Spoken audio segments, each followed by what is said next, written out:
حموس 19 لكاتيت كتشان شعتن إينا نجوا مالت مجورت تجمر مالتي نصبحيتها يغتصليو مجمريا ግን حموس 19 لكاتيت كتشان شعتن أنا 11 فرأنا إلي تجويا بحنتي تصلم لاند روفر مكينا 4 سبات نيرو مابتا مكين حمشي أوتيستا كلت وتهدر غدان زقبرو كلتها سيفيل استخدنو بغتا أي زاربون اليوم فيرو إمزاتو لي صفحتا حانت تنكبت حانتي كوبرتا تا كوبرتا هاني قتلا كوبرتا بدم استعلست كوبرتا أبزي زاتو أبا يمدر بيزبلوني سلامتاي نا أمتي مني مامتي أمني تا تاغيرا زراعو يورمال ديفتي أوه يا دحر بوزح غزي بعلالك سمع كله ناي هذا كونريل كيدان شريط تباليو دحر ام حداري عدا حزنبريو او تاثيرو تچوي مالتيو سون انتايز قبر جيغا يبليني زبل سمعوا مسانه نبسو قتل يزوسن دبدابي صحفو انا موت الله بسنكم يز موت الله زبل دبدابي صحف شعو لاما حبي واتريفني راي فكرلنا ني كتحب تخليها بقلب مالتيو ويانا مسوصخو ابت حبرتسب كون قرب امنتكم تغدل حزب انتاي بلالو ياتبل ابيرا عيروم ساعتو انا انتاي بللو انت تبل نيركا حزب ناي حق يرسينا اينتول زلو انتاي بلالو حزبي كالكولو يقولون هويلو مغنياتو دمص حزب يم نيروم تم غايصات دمصي ناي حزب ينزقال حنيرا اب غازي ابتي صرغا قلبتي لزوصي يزمسلوم نيرو إلى زقمت أنا تصبحيتو بقى حجي مسواتها جن بقى ولا بتحبرت سبكاسي أمنت كم تقول تمسات كم تقول بقارب بعد ما أبيت السبكة أبعرفتها أمنت كم بيتحدر قبرك في فلايتناتنا كيس كريه خلقه بيعرفتنا زمسلو مالتيو صحابتي سنت بواين زمسلو جن كذا يكون مغنياتو سنت بب موراليو أمنتيو جرنايو مزمور جرنايو نعجتمي قت من الصحفينا جلزولو زوات نيروم بتشرشوا نايتي سرعات صفار كوينهم تصنحوا زخونا زي كونن أكيبهم انتي تعلل نيركا بزعبا جوجل أستحمش عمل أستحمش بزعبا قاتنيات تعلل نيركا قال لي زمت علالات زوج حزن بورو قال معت كوينهم مالت قلت ناتنا انت بدمتنا ريكر لا جبرو اب نايجرنا علال نايجرنا وقعي كم كس خوينو كما تصن كلون عي بيرسونالي ناي قروا سبا زغبرو نور قال حجي قطع عزي ناتكم مجويتي زي تقبلوا ودكم حاوكم مسارحتكم مهارتكم اب كم قطع عزي بتحلو اجواتس تسفايت قرات زبل بسرات كسمعوا يسمعوا كسمعهم عبته خلله زلو قطعه مالتي زلو قطعه هيوتهم كدحنا خيريو كساب كندو اقداسنت الله نايو حق يزبلك انا عب امنت علني ابتو زلو واردياتات منالبات كابتم 10 كلته وي حاله سب الله زقنزو نايو حق سمعهم صغاي بزعبا سورات بزعبا غازيطناتات تزاربوسي كمت انا دزاربو وي انا دزاربوس كمت ناتكا كخونا يكلني مخنياتو سخا نسوم يخا فتبوتو امني يركا يخا حجس السوم يم دزاربو دولو صغاي كزارب كلوس سيوم صحاي زارب كلو صغاي كزارب كلوس داويت هابت ميكائيل زارب زولو صغاي كزارب كلو امانيل اسراتي دزارب زولو توماو دولو يم دزاربونا دولو سومون تزوطو نيرو ابزا ساعات زياسي ازات بلنا دلا خزربايا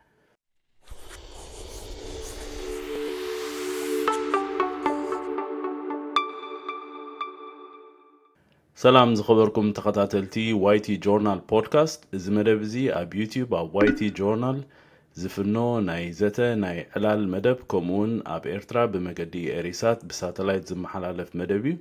اب ناي لومي مدب عدي ما امتيو زلخو قطامن دراسن تصقاي محاري تمرعو يخون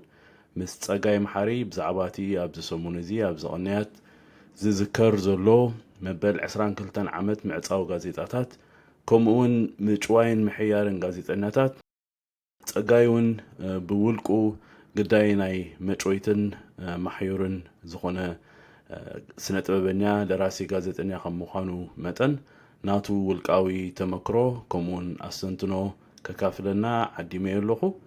صغاي ادمنا خبيركا بزي بمنصخا بتعمي يمسكنكا نابتي أداليو زلخو حتوتات كمون زته كناتو انقو على حمد صخا مجمرح أزي مسجنا ونايو حكي نزي كبور زخري تزاتافي سلازجبر كاني ينحوي أزي مسجن. طبق تأجي حوي أب متحفك قطعة حرنت نتي بيت ما أسرتسي بيت شوية إلكا خجل إتكايز الغابتي جبر نايتا متحف تذكراتي بزعبا بيت شوية ما يسروع بيت ما أسرتي وبيت محبوس ما يسروع زي كونسي بيت شوية إلكا ولا غابت جبرسي كير بزبال عينت مجدي إخا جمير كايز الغا حجي أبتا شوية بالكار أتوكير حسب كله خسي إتا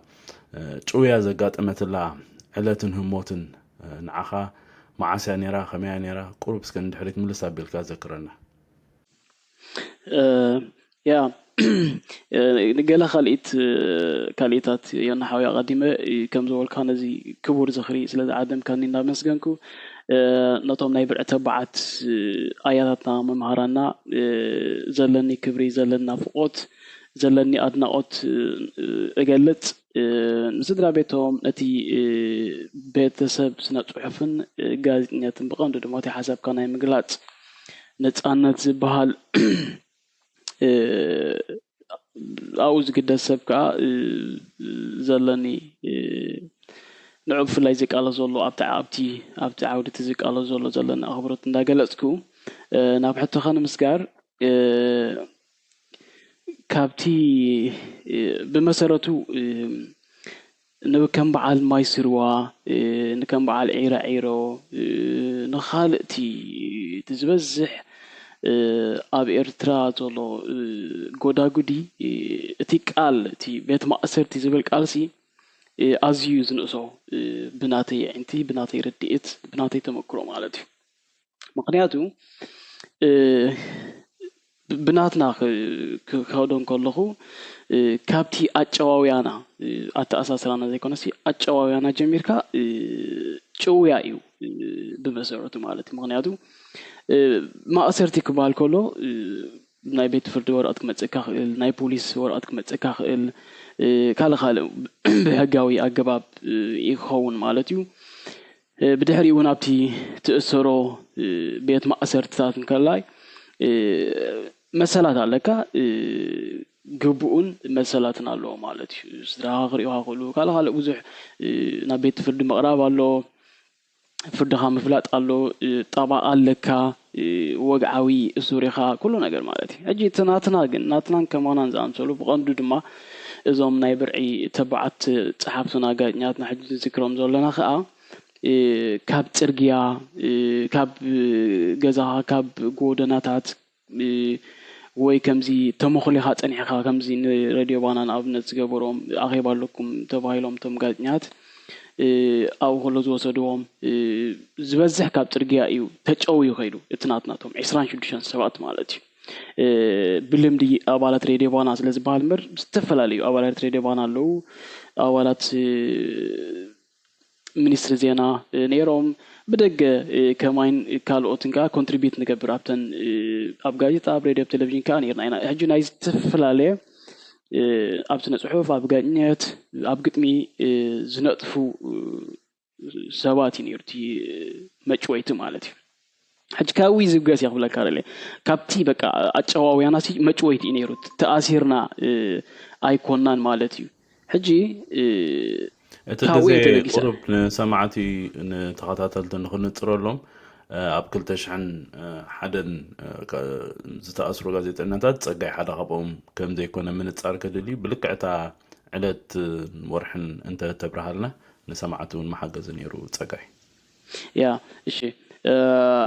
حموس 10 لكاتيت كتشان شعتن إينا نجوا مالت مجورت تجمر مالتي نصبحيتو ها يغصليو مجمريا جن حموس 10 لكاتيت كتشان شعتنيو أنا 10 هذا فرأنا إلي تجويا بحنتي تصلم لاند روفر مكينا 4 سبات نيرو مابتا مكين حمشي أوتيستا كلت وتهدر غدان زقبرو كلتها سيفيل استخدنو بغتا أيزاربون اليوم فيرو إمزاتو لي بورتوفيلي وسيدم كابتا مكين هدف يوم يوم يوم عدا بيتو يا بإيربورت نسرح خير شعو دحري سومن نسرح خير ناي كرمتي حي منيره كفكري لي خير اغاطامي سبات دولي حاصل زوعلو تصني خايز بلن تحلافي كسب 10 فران ناي ليتي يصبه مጨረሻ መጽየም አለው ይሉ ይወስደኒ ኣብቲ ኣብ ደገና ኤርፖርት ዘሎ ጽርግያ ናው ሒዝ ንስኸይድ ኣው ያጽንሐን ታጸላም ላንድ ሮቨር መኪና እዞም ዝበልኩ 4 ሰባት ካብ ኣውር ድሮ ድብሉ ክልተ ከም ዝበልኩ ወታደራ ሆዳን ዝተዓጠቁ ክልተ ሲቪልዮም ሓደ ካብኦም ወድጋላ ዝበሃል ድሓር ብዝፈለጥኮ ማለት እዩ ፖርቶፌሊ ሓዲጉ ፌሮ ዝገብረለይ ሒዞም ንዓዳ ቤቶም ዝኸዱ ዓዳ ቤቶ ልክ ጥራሕ እግሮም ካልሲ ገይሮም እዮምቶም ብዙሓቶም ዓዳ ቤቶም ምብጻሕናሲ ይደልኻ ኣለዎ ሰባት ምስ በለካቲ ኣብ ኤርፖርት ዝነበረ ሓላፊኻ ብኣገልግሎት ኣብ ኤርፖርት ትሰርሕ ከም ዝነበርካ ተረዲኦ ዘለኹ ኣብቲ ሰዓት እቲ ቶም ካልኦት ጸሓፍትን ጋዜጠኛታትን ክእሰሩ ጀሚሮም ነይሮም ድዮም ወይስ ዝጠርጠርካዮ ነገር ኣይነበረን ከምኡ ክብለካ ከሎ ኣነ ኣይፈለጥኩን ኣለኹ ዝኾነ ሓበሬታ የብለይን ድሓር ዓዲ ኣቤቶም ምስ ከድኩ እዮም ዝጸንዑን ሕጂ ኩሎም በዓል ግርማይ ኣብርሃም በዓል ሙሉ ብርሃን ኣብቲ ገብርኤል በዓል ባሲሎስ ዞሞ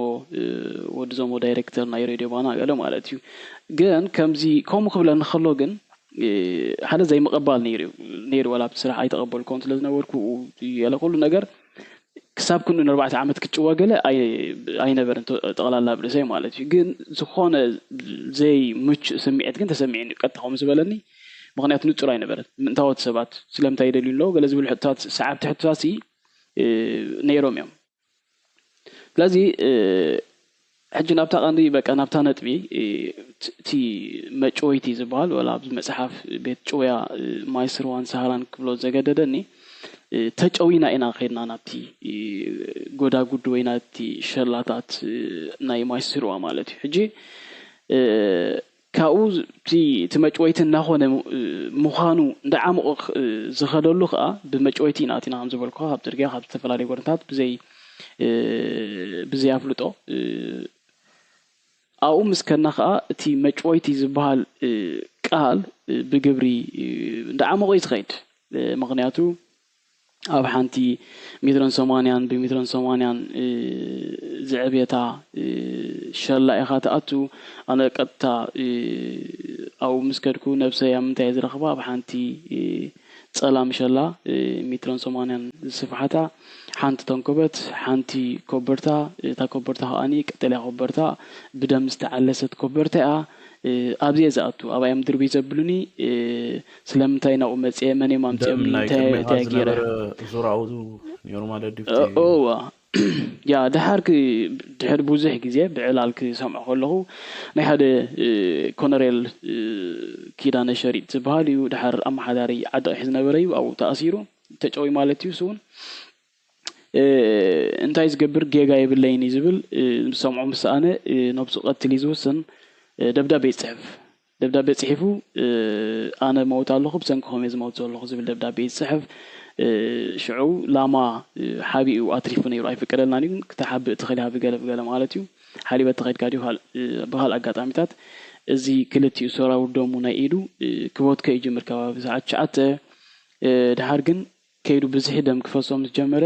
እቲ ቃንዛ ስለዘይተፃወሮ እታ ከስምዕ ምጀመረ ኣብ ሸላ 50 65 ነይራ 66 ዝነበረ ተስፋ ኣለም ዝበሃል ናይ ስርሒት 5 ናይ ሓላፍ ናይ ዕድጊ ዝነበረ ይሰምዕ እቲ እህታም ሰምዐ ነቲ ማዕፁ ኳሕኳሕ የብሎ ወርደ የመፁ እቲ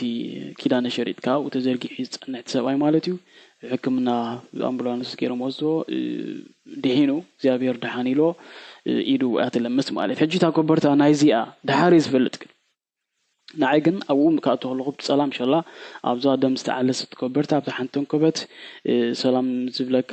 ገለ ዘረባ ዝበሃየለን በቃ ጠቕላላሲ ኣብ ሓደ ኣብ መቓብር ዝኣተኹ ገለ እዩ ዝመስለን ልዕሊ ኩሉ ከዓ ዘይ መልሲ ዘይብሎም ሕታት ኣለዉ ጸለምቲ ሕታት ኣለዉ እዞም ዝበልኳ ስለምንታይ ናብ ዝመፅአ መን ኣምፂኒ እንታይ ገይረ ክንደይ ክፀኒሕ ኣብዚ ድሓር ናይዞም ናይ ብርዒ ተባዓትና ነኽብሮም ንዝክሮም ዘለና እግዚአብሔር ፈቂድ ወጽባሕ ንጎ ምስክርነቶም ዝነገርና አያትና ናቶም ስእለ ኣለና ጠፊኦምና ኣለው ንሕና ከምኦም ክንጠፍእ ዲና ምክንያቱ ኣብ ዓዲ ኣቤቶ ገዲፈየ መጽያነ ቶም ዝበዝሑ ማለት እዩ ኣብኡ ቀጥታ ሐሙስ ምስተጀመረ ትጭውያ ዓርቢ ሐሙስ ለይቲ 6 ሰባት ከይዶም ኣነ ሻውዓይ ከኣኒ ዓርቢ ዘርክቦም ካብኦም ካብቶም 7 በቀጥታ ዝኸና ንማይስሩ ሕጂ ዘመንፈስ ሃይለ ጸሓፊ ጴጥሮስ ተፈሪ ኣብ ናይ ባህልን ካልን ዝግደስ ጸሓፊ ናይ ቴክኒክ ሓላፊ ቢንያም ግርማይ ዝበሃል ነሪ ሬባና ገለ ዘለዎም እዮም ነይሮም ሕጂ ኣው ገዲፈም ኣብ ዓዳቤት ገዲፈም ቶም ኩሎም ኢንሻአላህ በዓል ግርማይ አብርሃም በዓል ምልስ ንጉስ ምሩባን ኣብተ ገብርኤል ገለሲ በቃቶም ንዖም ዳርኣና ኣብ ስነ ጽሑፍ ንጎይ ዝነበርና ዓበይቲ መምህራንና ገለዮም ሕጂ ኩሉ ኣው ነይሩ እቲ ኣብ ስነ ጽሑፍ ናይ ባሕቅ ኢንሻአላህ ነተዓዲ ስነ ጽሑፍ ናይ ኤርትራ ክጥቀስ ከሎ ድሕሪዚ መጮይቲ ናይዞም ኣብ ዒራዒሮ ዘሎ ኣያታትናሲ እዞም ዝብለካ ዘሎ እዮም ነይሮም ድሕሪኦም ማለት ሕጂ እንድሕርሶም ኣትዮም እንታይ ነዓይ በቃ ከምዚ ናይ ቅድሚ ሕጂሲ እዩ ማለት እዩ ንሕና ክንሓቅቅና ክንርሳዕና ዝብል ማለት ሕጂ ትመጭወይቲ መታን እንዳኣሰርኮ ኸይታ መጭወይቲ ትብል ቃል ኣብዚ ሻላዚ ኣብ ጸላም ዝምስኣትኻ ተጨዊኻ ኣለኻ ስድራኻ ክሪእኻ ይፍቀዶምን እዩ ናብ ስድራኻ ዳይ ክትገብር ኣይፍቀዶምን እዩ ሰብኣይ ርኤካን እዩ ሕቶ ክትሓት መሰል የብልካን ስለምንታይ ኣብ ዘለኹ መን ይምፅእኒ ኢልካ ክትሓት መሰል የብልካን نواردي أون ولا بقى سخاز تبال كادر تقبل شنتو زاد بال تشين تخيد أي تبال كان مالت هجي أزولا مالت كأوز خف نعمو غيس خيد تمشويتي شو شو عملوا الله تقعد تساعد لك عود إسران كل سنة زمل أنا شعو مالتي شو إسران كل سنة عملت ودي أسي شو دي شلكاتي إسران كل أزي إسران كل سنة ملي عسر جعت لكاتي أسر الله مالتي حجي شد شو رحملو انتهى جيرنا تنقرنا بقى سلمت يقول لنا كندينا هنصنح أيوة قد زخبر النجر بقى زين التصور ندحر أخوينو تي كدميها أين التصورني وريقريك زبالة سألمات تلا أخوينو بتعمي بدهايو نيوت كمالتيو استيتي تمجويتي من بار زخف أو مالتيو حج بمسارته تبوتان بعلون بيت مجويتيو كم زوالكها هذا عميقيو بكونتينرن بشلاتاتن نقفلت أمنا البات بده حساب زي فلتو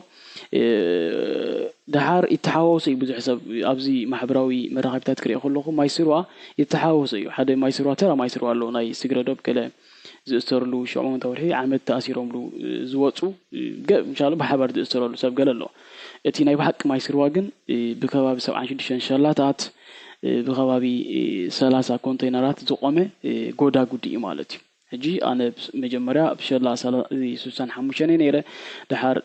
تسبزح عمتات بشلا سلا تنشعتني يعني في مالت هجي بقى جود قاديو أوشت جود قاد سي كال جود قاد مالت أبتعمي أبوتا أمانجو عد نفاس أمانجو إمبادره بدحري أخاني شملبلو عدها بتسول سالو أبدي تركين زلوا تي بيت مجموعة مالتي هجي إذا خلوا تقلل أبي لخري أخلقه زلك مثلات كأيلن كم زوالكها نصدرها دايك تكبر في كذا مانديلا تي أمريرو ذكروا عالم تذكروا تاريخ كمان سي أبشر شوريك تعرف كذا نيرو نفس درو نحن جن مويتنا دينا علنا دينا صدرنا يفلتونيام زخون دهاية بلومن نحن هون كمو تزخرف خاصي بقى إن شاء الله أب ساعتين على الله أني دهاية تزيبلك بقى أديها شعور كيلات موت أبوها أرجيلو شعور موت كله لازم مسلكة مقنعته أبت فلايت مجمرة سومنات تعم بدهاي نير مالتي قوة صدينا بحكي تقولوا إيو تسخبدا أو حجتاي تمسنا بسخام زرابيو أبيوت تسخبدا كسبت الله مودو سلامتك يا مكوريو كلمات كيو أبا فيت نفيت مسأشنت كمستعسى همس دنكرنا همس حمك فيت نفيت تقاتم كابت شلاتي سمع برزي من الشلا أمني مستنكبت مسدم مستعلس وكبرتها كوف كتبل كلها تخرميها بتعمل كبيد بدها قالوا يمكن إجابة مسكن كله تبديو دحر هيوت مريض أنا كلاتنا هيوت مريض نات زعق سكو كلاتنا إن شاء الله كاب تصلى كاب موت كاب كله تمجمع رأس جبرنا يتقاوموا أبتي شاء الله أنتي نيرو كم نفس جميركا نمجمع يتقاومنا نخين تصلل مبرتع بكاي نيرو كم زي إن شاء الله نتي سرعة نقول تصلى تقاوم أنتي نيرو بتعنا مسنح بأمره بسجا بتعنا مصنح بقى بتعنانا اندهرتني احنا نتسرعت تقاومنا قليتنا لله مالتي مقنياتو او جوه لها كتسلل ناي امرو صقم كتكبر نفسها تقتل تخيل سجاو حمامو كتمعبل تخيل شكوريرا كتمعبل ازماريها كتمعبل دم بسعدها ازو كله مالت حجي ثاني مجمريا قداميتي زغبرنا እግዚአብሔር حجيزنا نزي متصلال نزي محمام نزي مچنا ጭንቀት ወላንተ ነበረ ግን እንዳተቆጣጠርካ ጽባህ ካለ ማልቲ እንዳበልካ ዚያና መጀመሪያ ተአውመና ዘራና ላይ ማለት حجز تقلل ابيلك خاطر يخلها ينحو اتريفل له بزح كزارب تلا غزي يبلان غزي حيزه كامبر تبيت مچويتي يو لكعو نخم بعد بيچويا مايسروا عيرو ادرسر على زغودا غد مشالك بمولو بيچويا يزبقو مغنياتو بيت ماسرتي مثلا قديتانا لك أبيت جواب زين بلو زلنا بيت مجويتي قدا قد نهرأتها جن حنسا كساي كم زنا يلاق تسحق نيحرق عن سحق يسحق يبزي حجي زنا زي وصاي قاعد نات كحتوا هلو بيت فردي بس يخادو تحت كادو طبعا هنيردو منشمو كندك زيت مالات نيركاب طبعا قال لازم شالو ጽንጥዋዩ ኣብ ካርቴልን ኣብ በዓል ቤት ጨዋይ ማይስሩዋ ኪንኡ ዝሓለፈ ክምብታ ከዓጽዋ መታን ዝሓተኻ ከይንዋሓ ብናይሽም ጌጋ ንርባዕተ ዓመት ምሳና ተጨወየ ነይሩ ኣብ ሓደ መንእሰይ ሄኖ ካብተን ሚካኤል ዝበሃል ማለት እዩ ሕሳቡ ሕጂ ዮኒ ብናይሽም ጌጋ ሓደ ሻሉ ጸጋይ መሓሪ ዝበሃል ካልእ ሰብ ክእሰር ዝግብኦሲ ካልእ ጸጋይ መሓሪ ኣብኡ 4 ዓመት ክእሰርን ከሎ ማለት እዩ ሕጂ ቤት ጨዋያሲ ካል ምናልባት በዓል አያትና ተከየ ተስፋይ ካል ኢንሻአላ ካል ወንተ ዝብል ነይሩ ኪኖቲ ቤት መጨወይቲ ዝብልሲ ተዘይ በቂዕወሲ አይ ዓብየኒ ማለት እዩ ቤት ጨዋያ ግን ክሳብ ሕጂ ረኺበል ዘለኹ ንበዓል ማይስርዋን ካልእን ዝበቋ ቃሊው ሕጂ ካብ መጨወይትና ጀሚር ካብ መጀመሪያ ምሸት አተሓሓዛና ዝነበርና ህይወት እቲ መግረፍቲ እቲ ተነጽሎ ትብሕታውነት እቲ ቶርቸር አይዞሌሪንግ ለንብሎ ዝብሙልኡ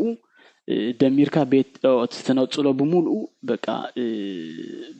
ቤት ጨዋያ ማይስሩዋ ክብሎ መሪጸ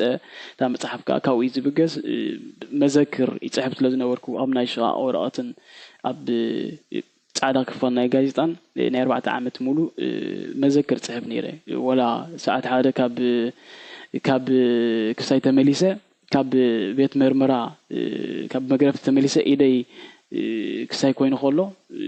ዳርጋ ለሚሱ ከሎ ጽሕፎ መዘክራት ነይሩ ናይ 4 ዓመት መዘክራት እዩ ተኣኪቢ እዚ መጽሐፍ ኮይኑ ዘሎ እግዚአብሔር መስገን መቸም ናፈቲና እግዚአብሔር حجزና ኣብ ዝተበጽሕሎ ንምስክር ከማን በቂና ኣለና ዕድለኛቲና የናሓወይ ኩሉ ግዜ እንታይና ናብል ምዞም አያታተይ ከነዕልከልና ብፍላይ ብኽብሪ ክዝክሮ ዘለና ብዚ ኣብ ትሕቲ እግዚአብሔር ኩሉ ነገርና ዝኾነ ነጋው ለጌርጊስ ጸሐፊ ተንታን ናይ ስፖርት ዝነበረ እዩ ኣብ ኤርትራ ትቀንድሞዮ ግን ስፔሻሊስት ነርስ እዩ ናይ አንስቴዚያ ነርስ እዩ እሱ ሕጂ እሱርን ሐኪ እሱር ይምሳና ኣብቲ ናትና እዩ ምስናትና ኬዝ እዩ ድራማው ኬዝ ማለት እዩ ግን ሐኪምና ኮይኑ ድሕሪ ሸርሕ ምርመራም ተጀመረ ከም ሐኪምን እሱርን ኮይኑ ብዙሕ ህይወት አትሪፊ ናይ በሐቂ ዝብለካ በቃላ ዝግለጽ አይኮን እግዚአብሔር ይኽብሮ ሕጂ እንታይና ንብል ምስ ፍላይ ምስ ነጋህን ዕልከልና ዕድለኛ ስለዝኾና ኢና በቃ ወጪና እምበር ብዙሓት ከማና ንጹሃት ብዙሓት ከማና ወላንዚ በቃ ዘይብሎም ገና ኣብትሸላት አለው ሕጂ ዕድለኛ ስለዝኾና ኢና ዘለና ንምስክር በቂዕና ሞ ተስፋ ገብር ዞም ንዝክሮም ዘለና ናይ ብርዕተ በዓታያታትና ኣብ ዒራዒሮ ዘለኻ እቲ ኣው ዘሎ ሸላታት ፈሪሱ በኃይል እግዚአብሔር ዝንሪኦ ዘለና ቁጥዐ ናይ ደቆም ናይ ኣሽሓቶም ናይ ደቆም ድማ ሙቆት ፈጢሩ ነቲ ሊኬቶታት ናይ ተሸላ ኣምኪኹ ንኸምዝ ምስክር ክበቅዑ ተስፋ ኣለና ኣነ ኩሉ ግዜ ብተስፋ ዝነብር ጽባዕን ጎን ከመጽና ማለት እዩ ናይ በሐቂ እዛ መወዳታ ዝበልከ ጸጋይሲ ሓንቲ ነገር ኣዘኪራትኒ ምዛ ናይ ቆጥዕ ኣብዚ ሕጂ እዋን ኣብ ደጋ ኣብ ኤውሮጳ ኣብ ኣሜሪካ ከምኡን ካናዳን ኣውስትራልያን ዝርአ ዘሎ ናይ መንእሰያት ቁጥዕ ኣብ ሽወደን ዝነበረ ብወፍሪ ዳዊት ኢሳቅ ዝፍለጥ ሓደ ናዕቢ ነድሪ ዝተሓወሶ ምንቅስቃስ ምስ ተገብረሲ ሓንቲ ብጣዕሚ ተንካፊት ዝኾነት ህሞት ነራሳ ደቁን ዳዊት ኣብ መጀመርያ ብዙሕ እንካን ሃባን ነይሩ ስድራ ቤት ዳዊት ስራሕኩም ግበሩኹም ዝበሉ ዘምስል ዓይነት ቤላ ቤላ ኣብ ማሕበራዊ ሚድያ ዘውር ነይሩ ብድሕሪ እዚ ግን ከምኡ ከም ዘይኮነ መርገፂና ነፂረንተን ቆልዑ ስቃይ ኣቦን ከም ዘሕመመን ብቁሉዕ መገዲ ገሊፀን ብድሕሪ እቲ ዝነበረ ኣጋጣሚ እቲ ዳንኬራ እቲ ቁስሉ ዝጎድእ ትዕቢታዊ ጓይላን ፈንጠዝያን ናይቲ ስርዓት ምስ ፈሸለ እተን ደቂ ዳዊት ክዳን ሓበሻ ተኸዲነን ነታ ናይ ወዲ ትካቡ ደርፊ እንዳ ሰምዓ እንዝዕልል እንዳበላ ነቲ ዝግበር ዝነበረ ነገር እንዳረኣያሲ ነቶም ስማቦአን እንዳፀውዑ ዳሳት ዘፍርሱ ናይ ቁስለን ነዞን ቆልዑ እዚአን በቃ ነቲ ቁስለን ዝጎደአን ነቲ ስቃይ ኣቦአን ዘናውሕ ኣዕኑድን ሓፃውንን ናይቲ ስርዓት ዝኩሉ ጎበዝ ዝኩሉ መንእሰይ ከፍርሶ ከሎስ ከምዚ ኣብ ገለ ዓይነት ስምዒት ኣተን ከምዚ ዕልል እብላ ነይረን ሕጅታ ዕልልታ ከነምፃ ንኽእል ኢና ኣብዚ እውን ከምዚ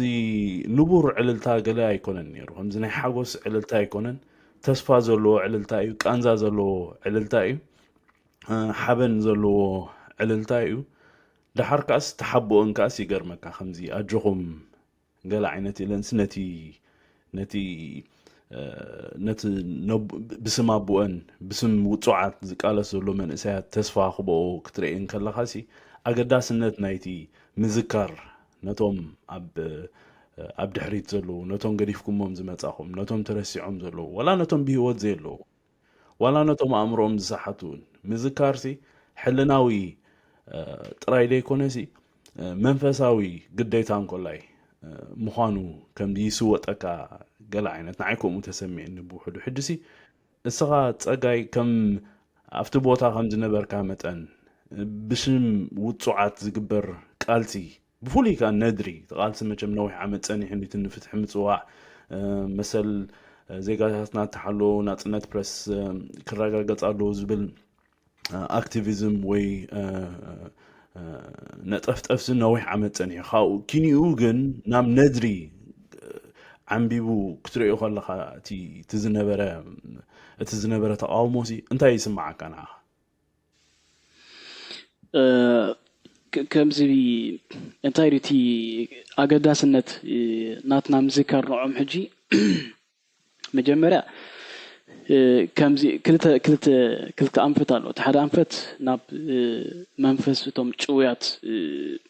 ናይ ብርዒት ተባዓት ሓዋትና ዝበፅሕ እዩ ኣይግርምካ ጨራሩ ከብፅሓሉ ምኽእል እየን ከም ዘይበፅሕ ዝመስሎ ብዙሕ ኣሎ እቲ ኣብዚ ደገ ትዝከሮ ብናትና ኣብነት ክኸደካ ይበፅሓና ነይሩ ኣዕዋፍ ደን ዘምፃልና ሰብዲ ዘምፃልና በዓል ማይ ስርዋሲ ካብቲ ኣዝዩ ዕፁብ ዝበሃል ካብ እንሻሎ ዓለም ኣሎ ዝበሃሉ ቤት ጭውያታት እዩ ግን ትዝከር እንከለና ብገለ መፀና ነይሩ እዩ ኣብየት ሽዑ ትሕጎሶ ነገረካ ይክነት ሽዑ ተስፋ ትገብሮ ኩርሚዕ ፅፊልካ ኣብ ኣንጎሎ ትሸላ ተዓፂፍካ ነርካ ከምኡ ዜና ክሰምዕ እንከለካ ዝወፃኻ ፍርቂ ምውፃእ ኮይኑ ይስማዓካ ኣይረሳዕ ኮን ባ ኢኻ ትብል ማለት ሕጂ ኣነ ከምኡ ኣሚነ 2014 ኣብ ሸወደን ኣብ ዝኣቱ ኩሉ ጀሚረ ምስ ሬድዮ ኤረና ኣብ ጀመሩ ኩሉ ቃለ መሕተት እሱ ኣሚነ እየ ዝገብሮ እዚ ሕጂ ምስኻ ዝዕለውን ይበፅሖም ኢለ ኣሚነ እየ ዝዝክሮም ዘለኹ ንዖም ማለት እዩ ምክንያቱ ከም ዝበልካ በቲ ናተይ ኣጠማምታት ስለዝርኢ በቲ ኣብ ሸላ ከለና ዝበፅሓና ዝነበረ ክንዝከር እንከለና ንዖም እውን ይበፅሖም ኢለ ዝኣምን ኣነ ኣሎ ሰብ ኣሎ የና ሓወያ ውሽጥ ኣጋንንቲ መልኣኽ ኣሎ ኣብ ዒራውን ሓደ ሰብ ካብቶም ሚእቲ ሰባት ናይ ብሓቂ ሰብ ኣሎ ኢለ ዝኣምን ኣነ ተዘይኮይኑ ግን እቲ ነብስና ነገረና እዩ ነብስና ሲ ነገረና እዩ በቃ ክንዝከር እንከለና ይነግረና እዩ ብልምድ ኸዋን ኢንሻአላህ ከዓንቀፍ ውዒለ ገለምሽ ንብላ አንተ ይተዓንቀፍ ካን ዝክረካ ውዒልና ገለ ኢኻ ትብል ከማንሲ ኣለዎ ማለት ዝኾነ ኣመጻጽ ኣለዎ እኮ ወላ ስኢልካ ብዘረባ ገለ ዝመጽ ኣይመስለን ኣነ ኸሪን ከለኹ ሕጂ ወላ ብውሽጦም በቲ መንፈሶም ሲ ይበጽሖም እዩ በኋላ እዚ ሓደ ኣሎ ማለት እዩ ተኻልኣይ ከኣኒ ነዚ ልክ ዓም ዝበልካዮ ንስድሮኦም ንዕርኽቶም ንቤተሰቦም ንሕዋቶም ከዓ ዘለካ ክብሪ ዘለካ ፍቕሪ በይንኹም ኣይኮንኩምን ምሳኹም ኣለና ትብሎም ኣለኻ ማለት እዩ ህላዌ እቶም ዜጋታትና ህላዌና እዩ መጭወይቶም ድማ መጭወይትና ኢልካ ተረጋግጽ ኣለኻ እዚ ንዖም ትገልጸሎም ኣለኻ ፍቕሪ ትገልጸሎም ኣለኻ ኣነ ከም ትበልኳ ይረኽቦም እዮ ወላ ምስ ሶፊያ እውን ብዙሕ ግዜ ተዳዋዊልና ነርና ዝቐረባ ግዜ ጓላን ቤተልሔም ገለ እውን ከምኡ ብፍሉይ ክዝክረን ዝደል ብዝኽኣኒ ንሓብቲ ስዩም ዮርዳኖስ ጓላ ቫኔሳን ኣብ ክልቲኡ ናይ መፅሓፍተይ መመረቕታ መፅአን ነይረን ትኽገብሮ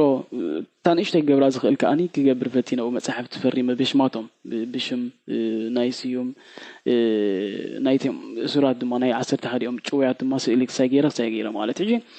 እቲ ዝረኽቦ ካብአን ፍቕሪ ክነገረካ ኣይክእልኒ ጀስ በቃ ስለ ዝዘከርኩም ጥራይ ማለት ሕጂ እዚ ክልቲኡ ኣለዎ ማለት እዩ ክንዝክሮም ከለና እዚ ኣሎ ማለት እዩ ጽባሕ ንግሆ ከኣኒ ኣሚንና ኢና ከም ዝበልካዮ ምናልባት ኩሎም ኣይንረኽቦም ንኸውን ኩሎም ኣይመፁና ንኾን መቕሊ ግን ክንረክብ ኢና ኢለ ዝኣምን ከምዚ ሓያል እምነት ኣለና ኣነ ንምስክር ክመፁና እዮም 5-6 እግዚአብሔር ሒዝዎሎ ግን መቕሊ ክመፁና ከም ዝኾኑ ግን ዓብ እምነት ኣለና ኣነ እምነት ከዓ ይብፅሕ እዩ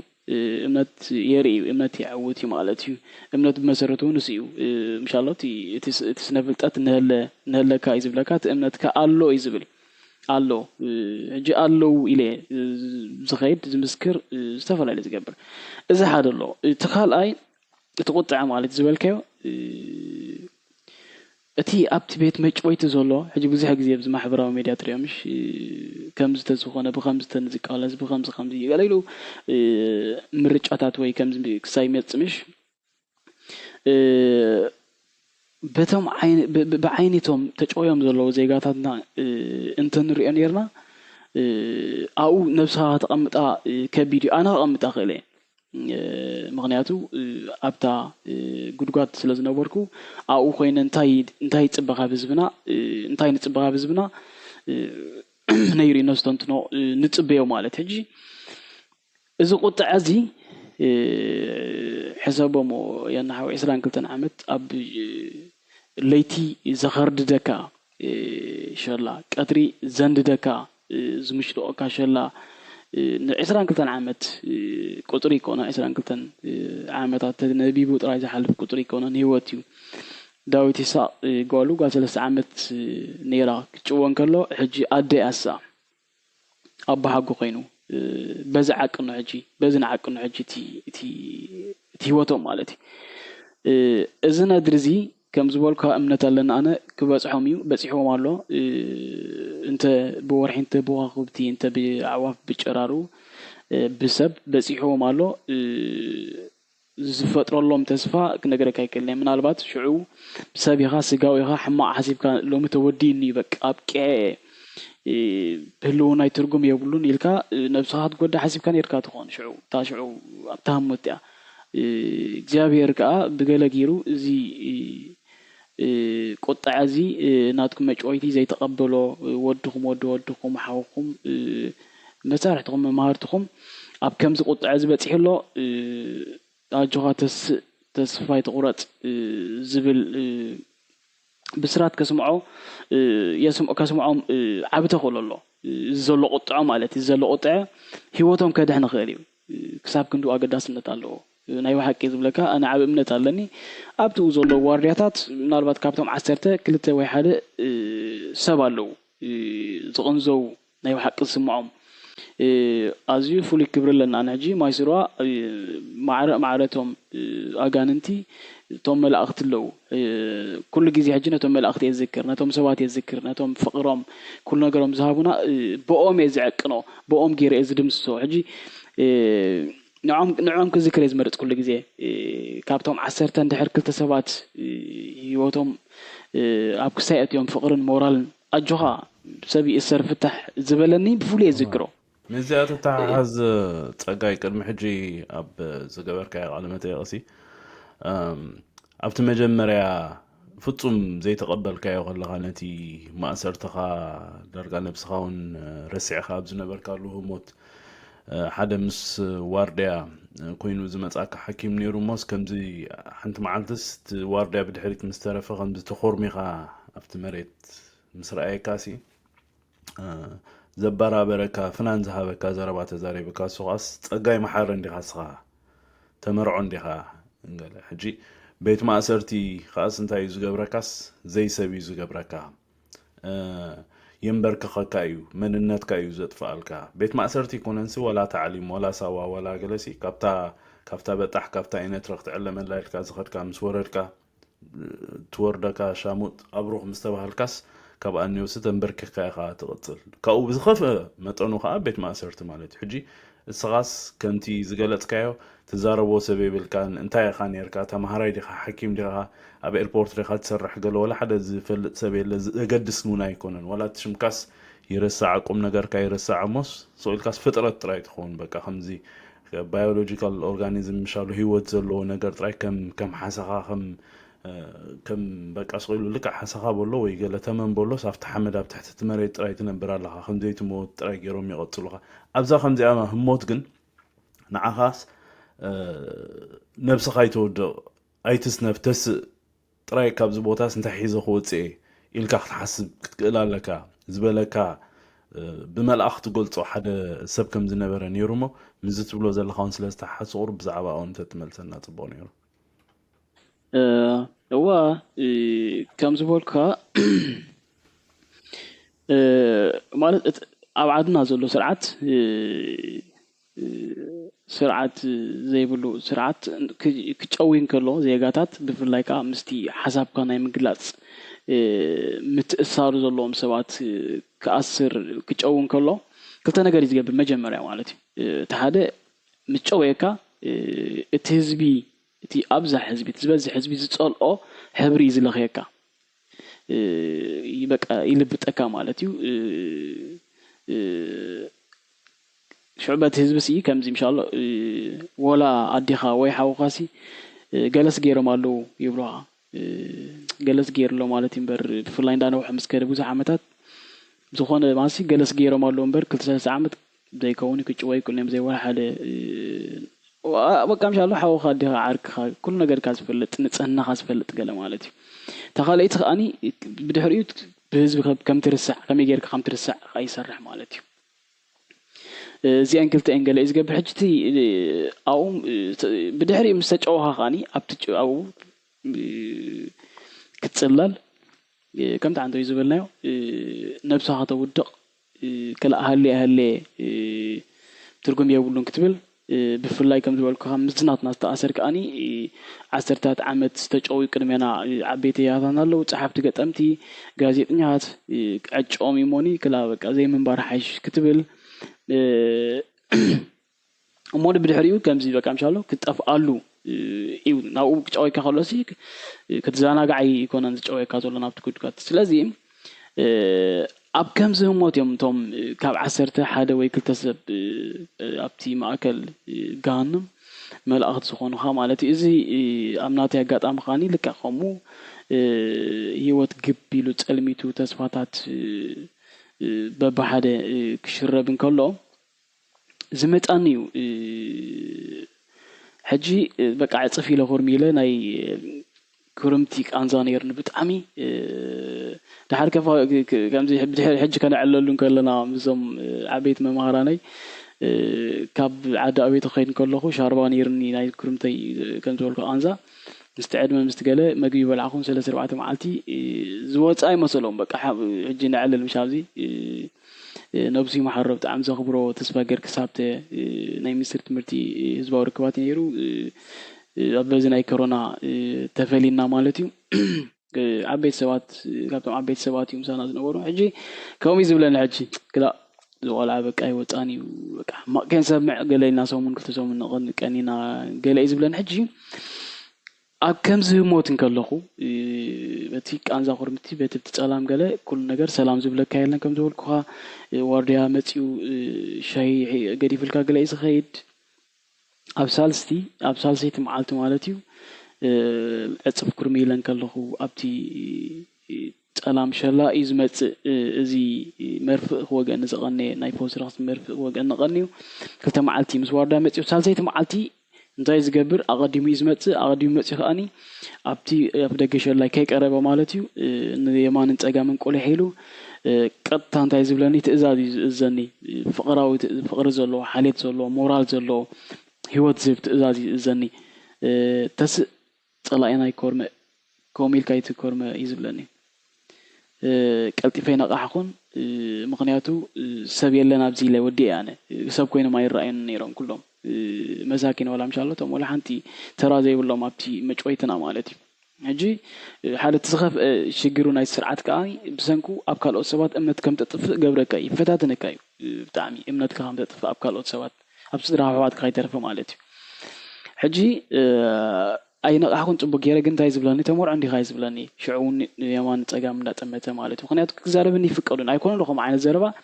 بينوسي تغلى الله زربة يفكروني كأونا وخاتم حقيم كاب تسقي حلو يوم قرب كابتن متعدلات كابتن واردي خسائس لزخون تمر عندي خامس بلان جن بتعمي كسائز زخون وحسنا تسمعني وحدات ويزنبو بوت صعب سلزنا وركب تجاي تاب تلفزيون شميك أي عابين نيرين أي نحوي إن شاء الله وإذا خير سرحاتي شم تساقو عاب نيرو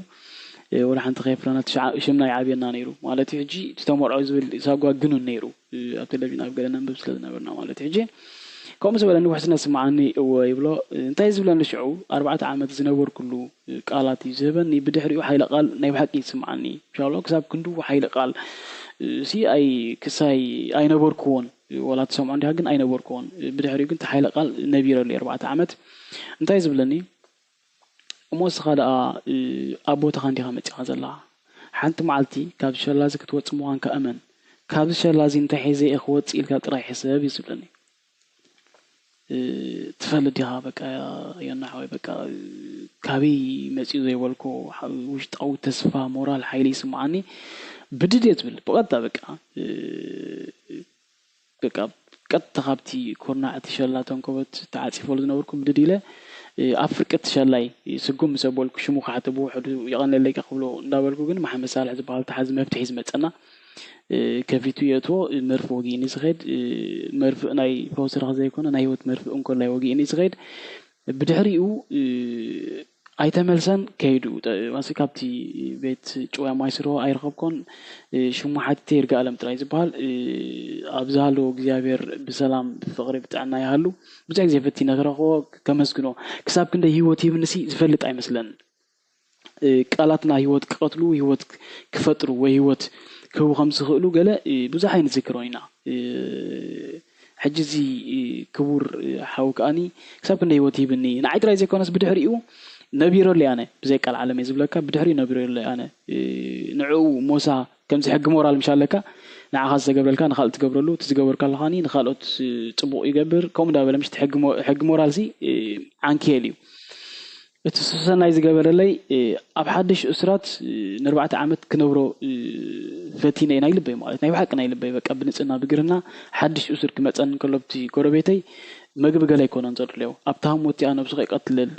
تقطعي جبر كالخي يكون كالخي جبر زنبب ترايزر له كابتي تشنقتو كاو بقى متايو أبتي مجمرة مس أسركا بخلت معقورتها هتصفع كتجبرهم زنبركا موني زي جبركا يوم كتجبرهم زي نبركا جنس جبركا يوم متشوم بزن يوم زلاهم وخمس نفاس قلقل إن شاء الله بزن أب عند أب يوم إن شاء الله بري خويا أمبا زلا قرب بزن مس نفاس لبازت فالله شلولو زبلا كبيري بقى كرمي عشنات كاب كرمي تعصب كرمي كساي كاخد قوم قليل لا يكون حج مجم لازم سورة جون أبتا جون يزلو شلاتات جايتا ازدر بيلو انجلا متحز خونه قليله انتم وارديا متحز ስለ ዘይብሉ ቢያቲ ዝኾነ ገለ ስለ ዘይብሉ ሲ መተሓዝ እንጀራ ክኾን እስከ ዝጋይ ጣሃቦ ተዘይ ኮይኑ ሪስክ ወሲዳ ብጣዕሚ ከምዚ ናይ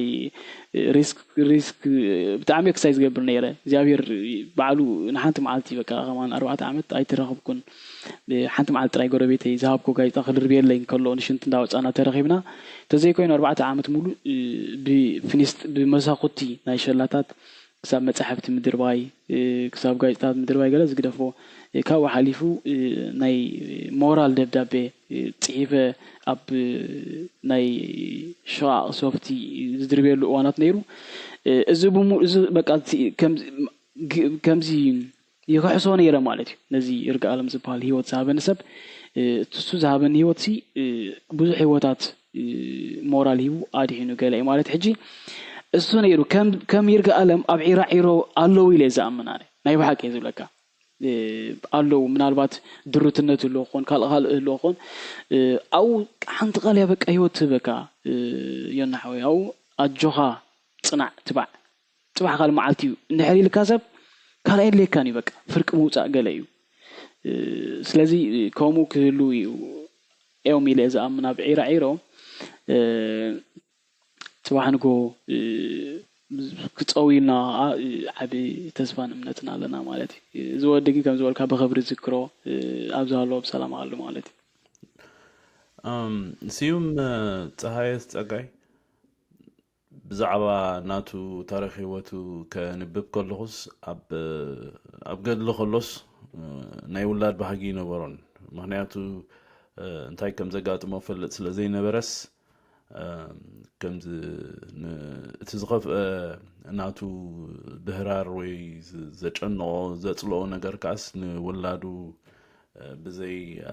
ብዘይ ወላድ ምግዳፍ ገለ እዩ ነይሩ ተዘጋጠመ ነገር ንፈልጦ ኢና ካልአይቲ ውላዱ ኣብ 7 ወርሒ ናይ 7 ወርሒ ጥንሲ ሒዛ ከላ በዓልቲ ቤቱ ተኣሲሩ ማለት እዩ ሕጂ እቲ ክሳራ ናይቲ ክሳራ ጥራይ ደይኮነ ዝተቃንዛውን ናይቲ ማእሰርቲ እቲ ኣብቲ ጭውያይ ክርማውን ኣለና ተቃል ከምዛ ትብላ ዘለኻ ማእሰርቲ ይኮነን ማእሰርቲ ሲ ን5 ዓመት ን10 ዓመት ን3 ዓመት ብኸምዝን ከምዝን በደል ብዓንቀጽ ክንዲዚ ገበነኛ ኮይኑ ተረኺቡ ስለ ዘሎ ተባሂሉ ኣብ ሰንበል እዩ ኣብ ካርሸለ ዲብ ገለዲ ተኣሲሩስ ዘይሰብ ኣይገብረካኒ ፍልሊ ናይ ጭውያን ናይ ማእሰርትን ንሱ እዩ ማእሰርቲ ሰብ ኢኻ ግን ስለ ዝበደልካ ክትእረም ኣለካ ነቲ ሕብረተሰብ ነቲ ህዝቢ ስለ ዝወፅዓኻዮ ስለ ዝጉደልካሉ ከም ሓደጋ እውን ትጥመት ስለ ዘለኻስ ተዓሪኻ ተሃዲስካ ክትወፅእ ኣለካ እዚ ሎጂክ እቲ ስነ መጎት ናይ ማእሰርቲ ከምኡ እንተኮይኑ እውን ምስ ውላድካ ንኸይትራኸብ ምስ በዓልቲ ቤትካ ወይ በዓል ቤትካ እንድሕር ጓል ኣንስተይቲ ኮይና ንኸይትራኸብ ዝዕንቅፅ ኣይኮነን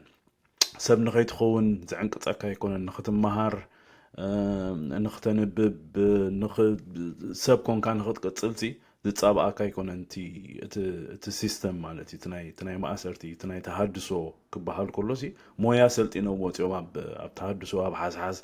ኣብ ሰንበል ከምዚ ገይሮም ገለ ባህል ሕጂ ዋላ ኣብዜና ብዙሕ ኬድካ እውን ትበፅሖም መግቢ ሒዝካሎም ትኸይድ ትሪኦም ድሓን ሕድስ ቀሪበየ 6 ወርሒ እንተሪፈና ንድሓን ተቐቢለየ ገለ ብለካ ሕጂ ከም ሰብሲ ኣሎ በቃ ጥራይቲ ዝሕደጎ ካልእ ነገራት ካልእ ናፅነታት ኣሎ እዚ ጭውያ ከምዝናትኩም ከምዚ ናይ በዓል ስዩም ገለ ግን በቃ ከምዚ ካብ ሞት ዝኸፈ ዓይነት እዩ በቃ ዘይሰብ ኢኻ ዘይርጉፅነት ኣለካ ክትወፅእ ዲኻ ይትወፅእ ኣይትፈልጥን ከም እሱር እውን ክትዛረብ ክትንቀሳቀስ ህይወትካ ከም ሰብ ክትነብርስ ዘይትኽእለሉ ጥራይ ከም ሓደ ባዮሎጂካዊ ወይ ህዋሳዊ ፍጥረት ጥራይ ሲ በቃ ከምዚ እንዳተንፈስካ ተንዘንጥቡልካ ሻህደን ወላ ዓደስ ንዓን እንዳተቋደስካ ከም ትኸይድ ጥራይ ዝገብር ብጣዕሚ ኣሸቁራር ሸነኽ እዩ ወላ መጀመርያ እውን ኢልካ ነርካሲ ንደቂ ካልኦት ዓዲ ብዛዕባቲ ናትና ኩነታት ክንገልጽ ክንፍትን ከለናስ ብጣዕሚ ዝኸብደና ኢልካ ነርካ ሕድስ ካብቲ ናይ ማእሰርቲ ኣነ ብሓፈሽ ወላ ናይ ኤርትራ ኩነታት ክርድእ ክፍትን ከለኹ ንመሳርሕተይ ይኹኑ ካልኦት ፈለጥተይ ደቂ ካልኦት ሃገራት ኣሜሪካውያን ይኹኑ ካብ ካልእ ሃገር ዝመፁ ኣዝዩ ከቢድ እቲ ንክትገልጾ ሕጂ ጋዜጠኛታት بزي حقي ام دأسرو ولا نختبل ست ما أسرت خمزة له ام حج أسيوم زجبرو زردو أها مو نخن عم تأسرو مالتي زنوح حج نخن دي تفريد وقلي بلخا مفراد يلن مو فيزيت جبرون دي مبصح قلي يلن بيت ما أسرتو نايكونن حج بك ولا خمزي كتقولت أو خترد أو كم تجبيت كاخت حزو قالونز أي كألني بقى خمد أزيو زينو كابتي درج جيرو زبهال زنبرة أتحزا ناي إيرتراوين موهاس بنتصور مسز باوي جنبار دسور حزن نبور وانصارو زقالو سوز نبور وانصارو تدايم كوينهم حفاشو دبات كوينهم كسرحو برات حيزهم سرخبو حبريتها محلالفو سرخبو خطفو زي يتكفن جسد حزو نعوم زقبر اللهم زنبرة حزا كي ترفس كاب زناي بعد سيوم تهاي زلو كابزوم حيورات ناتنا شويات ناتنا زلو بساعات أطفي حيش هاي لولة تنسى دروع ولاديتو سي أب راديو إرنا حرق زي زقبرو على متى قلت جزء تأثير تناي إثيوبيا ما أسرتي تحركات زغف تناي مقادلتو ما أسرتي حجفتنا إثيوبيا ما أسرت استايبلانيرن انت خاف أس كدان ودي ونحط نيرتي كقطقطولو زحدره دم زتصايق انصولاتاتو خداونتو سي نغو خيد يقبلو ما حطيو بموتو نيره يبلا فتند غزي دركي حدث نزس ولا نزس كرخو يقالكم ولا نزس كنافو وي بقى بموددار تخند انت زخونه لينا مبال بصحي كبلا خلو سي بقى خمزي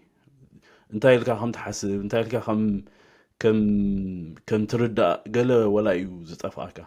حجت خساره بزي متانيو تي زورد افتم اسرات طراي ليكونه ابت سدرا بيت كم ناي بعل سيوم ناي دوقوم ناي ولودوم ناي بعل داويت ناي كل سب مالتي بحفشو خا افتي حزبون انتينا خوينا زلنا مش تزينو بورس بقى خمز رسعته بلو سئلكا خم كسيت حلف كم تزبلكا يخا اتي زي سرعت زهبكا اقوراጫት مشالو خمز شورت كات وطن قمقم يلوم نتقام تحبريت حليفون كمز غيروم قال خستاي فتينوم قال عينت وصتا سقيلا نفاس زخون زربامو كريتيكالو وي بعمقات قال خاصاي تمرمرانيخا انتي ما حليفوم ناي تقامتي ميديا مو انتي ولا انت حلفوس انتي تاي تزينات حبريتات تقلسي كأسر دخل ديمو وي انت يخب بچبط انت ميروم موسي انت انكو تفريدوم قليلون كم زي حتى تقول عينتي خونه تهزب مو كم تسقيلكا بقى تعانيلكا تعنزيسكا قال اندا تقبلكا طراي دحن نباي تمصا امبر الصوم سقل غيروم كاخونو اندابلكا ناي مخال بحر مشالكا اتنتي يسعبو خم اندابل اندقصل خا ببحد سب وحد ببحد خا نخل خا اي بصحكا شعت ما اسرتي تمسدا لتقفعي ام نفسو كف سدرا بيت ام نفسو كف كبابي اندا اتوي خيل دحر ات كيتو قد تصنح غدا خلو خا تيوم كالوتكا وا نحنا زدا ديكوميو قطيمنا نيرسقو بلدي نبرنا مبال قوت خيد حجي حبرته سباوي عنوت قليو بقى خنز قانزا ناي كال فطور ناي كال سب كتر خلخا اول صدراخا يكون عرقها يكون بزي قدسي بقى سب ود سب كغدا كونزون تاريخايس كسمعكا زلو امباثي وي نفس خاص ابناتو بوتا غير كان يمرأي حج دوها بكادلو دنقات فقري نعخاسي دحلف كالوم يبلكان توم شودناوين توم اوروباوين زخلو مصحف تغاز ترجمو زلو زحتمو الكازلو بخبري لسمعوها مسخا زحزنو مسخا زنوبعو زدانا قطوسي اتسبعاونتهم ስለዘይ ጥፉ ጥራዩ ነዚ ሁሉ ስደተኛ ዝقبلو ዘለውን ዝት ናይ ምድንጋጥ ሰብ ዝገብረካ ዓይነት ስምዒት ገና ስለዘለዎም አባና ግን አዝዩ ዝፈርስ ዘሎ ዝጠፍእ ዘሎ ገለ ኮይኑ ይስምዓካ በቃ ነዚ ከምዚ ዓይነት ዜናታት ክሰምዓ ከላ ሓደ ነዚ ትብለኒ ዘለኻሲ ሓሳዊ ከምዚ እዩ ወያነ እዩ ክስታይ እዩ ገለ ኢሉ ድምልሰሉ ወይ ጠንቀምቀም ኢሉ ኸውን ገለ ዓይነት ملسي ويقبر ملسي خيب كله نخمز عينت زربا بطعمي زجنقكا قال بطعمي غيح فركا جن اتو موحدات بك ابتي تصلمانتي بانات خونو زلخم تبعت زحلفكمو كانزا كبير كنسو جن ንስለቶም ኣብቲ ድሕሪት ኣብቲ ጎዳጉዲ ኣብቲ ቤት ማእሰርቲ ኸዋን ደይኮነስ ኣብቲ ጎዳጉዲ ገዲፍኩሞም ዝመጻኹም ይሃሉ ብዘይገድስ ግን ክንዛረበሎም ኢና ክንበኸሎም ኢና ክንዝክሮም ኢና ኣይክንርስዖን ኢና ትብሎ ዘለኹምሲ እቲ ናትኩም ምዝራብ እቲ ናትኩም ምዝካር ሓለፋ ናይ ካልኦት እዩ ምክንያቱ ረዚን እዩ ፀጋይ ብዛዕባ ሱራት ብዛዕባ ጋዜጠኛታት ትዛረቦሲ ከምቲ ኣነ ድዛረቦ ወይ እቲ ኣነ ድዛረቦስ ከምቲ ናትካ ክኸውን ኣይክእልኒ ምክንያቱ እስኻ ንሶም ኢኻ ኣብቲ ቦትኦም ነርካ ኢኻ ሕጅስ እሶም እዮም ድዛረቡ ደሎ ፀጋይ ክዛረብ ከሎስ ስዩም ፀሃይ ይዛረብ ዘሎ ፀጋይ ክዛረብ ከሎስ ዳዊት ሃብተ ሚካኤል ይዛረብ ዘሎ ፀጋይ ክዛረብ ከሎ ኣማኑኤል ኣስራት ይዛረብ ዘሎ ቶማኡ ደሎ እዮም ድዛረቡና ደሎ እሶም እውን ተዝወፁ ነይሮም ኣብዛ ሰዓት እዚኣሲ እዛ ትብለና ዘለኻ ዘረባ እያ ምተዛረብዋ ነይሮም ሕጂ ብኸምኡ ይርዮ በቃ እቲ ኣነ ክሓስቡ ከለኹ ሕጅስ 4 ዓመት ቀሊል ኣይኮነን ብተዛማዲ ከም ዕድለኛ ተሓስባ ንነብስኻ ንሕና እውን ድሓን ናይ በዓል ፀጋይ ሓይሽልና ንፀናናዕ ናይ በዓል ፀጋይ ይርግኣለም ኩሎም ምሳኹም ዝወፁ በዓል መለስ ሙሉ ብርሃን ዘመንፈስ ኢሳቅ ኩሎም ግን 4 ዓመት ከኣስ 4 ዓመት ኣይኮነን 4 ወርሒ እውን ካብ ስራሕካ ካብ ናብረኻ ካብ ህይወትካ ተተማዛቢልካሲ ቀሊል ነገር ኣይኮነን ብፍላይ ካ ከምዚ ናትኩም ክትወፁ ከለኹምሲ ወላ ሓደ ዘእስር ምክንያት ከም ዘይነበረ እዩ ተነጊርኩም ኣብቲ ቦታ መፅዩ ዝኣከበኩም ፊልጶስ ብዛዕባ እቲ ኩነታት ማእሰርትኩም ክነገር ከሎስ በቃ ጌጋ ምንባር እዩ ዝነገረኩም ዘሎ ሕጂ ብውልቂ ስኻሲ ቁርብ መረዳእታ ንኽህልወና ብሓፈሻ ምዝራቡን ነቲ ሰብ ትኽብደት ናይቲ ቃንዛ ናይቲ ተመክሮ ከጓድሎ ክእልኒ ብውልቂ እስከ ብዛዕባ ፀጋይ ንዛረብ 4 ዓመት እንታይ ከሲርካ ምስ ወፃኻስ እንታይ ተቐይሩ ፀኒሕካ ከመይ ኣቲኻ ከመይ ዓይነት ሰብ ኮንካ ተቐይርካ ወፂኻ ያ ቴንክ ዩ ከምዚ ኣስፊሕኻ ወላ ምሻሎ ዘኪርካ እዮም ዘኪርናዮም ወላ ነቶም ከምዚ ክመፅያ ናብ ታሕቶኻሲ ኣብኡ ከለና በቃ ምሻሎ ክንዝክሮም መንፈሶም ክሰምዓና እንድዩ ስኻ የናሓወይ ካልኦት መምሃርትኹም መሳርሕትኹም ዝበዝሑ መሳርሕትኹም ገለ እዮም ኣነ ሻውዓይ ክፍሊ እየ ዘለኹ ሻምናይ ክፍሊ ከባቢ በቃ ጀነራል ጌርናሲ እዮም ዝጭወዩ ዘለዉ ሕጂ ድሒረ በቃ ምሕታት ፈትየ ብዙሕ ዝሓትት ነይረ ፍላይ ድሓር ካብቲ ቁርብ እንዳዓባኻት ከይድ ከለካ ሕታት እዮም ዝበዝሑኻ ስለምንታይ ተጨወዮም ኣብያ ኣለው እንታይ ገይሮም ገለ ሕጂ ድሒረ ክሪኦ ከለኹ እቲ መንፈሶም ክሳብ ክንደይ ሓያሉ እየ ክነግረካ ደለየ ኣነ ዘይነበርኩ ኣብቲ ግዜኦምሲ ናይ ባሓቂ ከም ዝፈልጦም በቃ ምስኦም ከም ስራሕ ምስኦም ከም ዝወዓልኩ ገለ እዩ ዝስማዓኒ ንዓይ ድሒረ ብፍላይ ቃለ መጢቃቶም ፀሓፉ ዓንቅጣት ከንብብ ከለኹ በዓል ኣማኑኤል ኣስራት እዚ በቃ ምሻሎ ዘመናዊ ግጥሚ ትግርኛ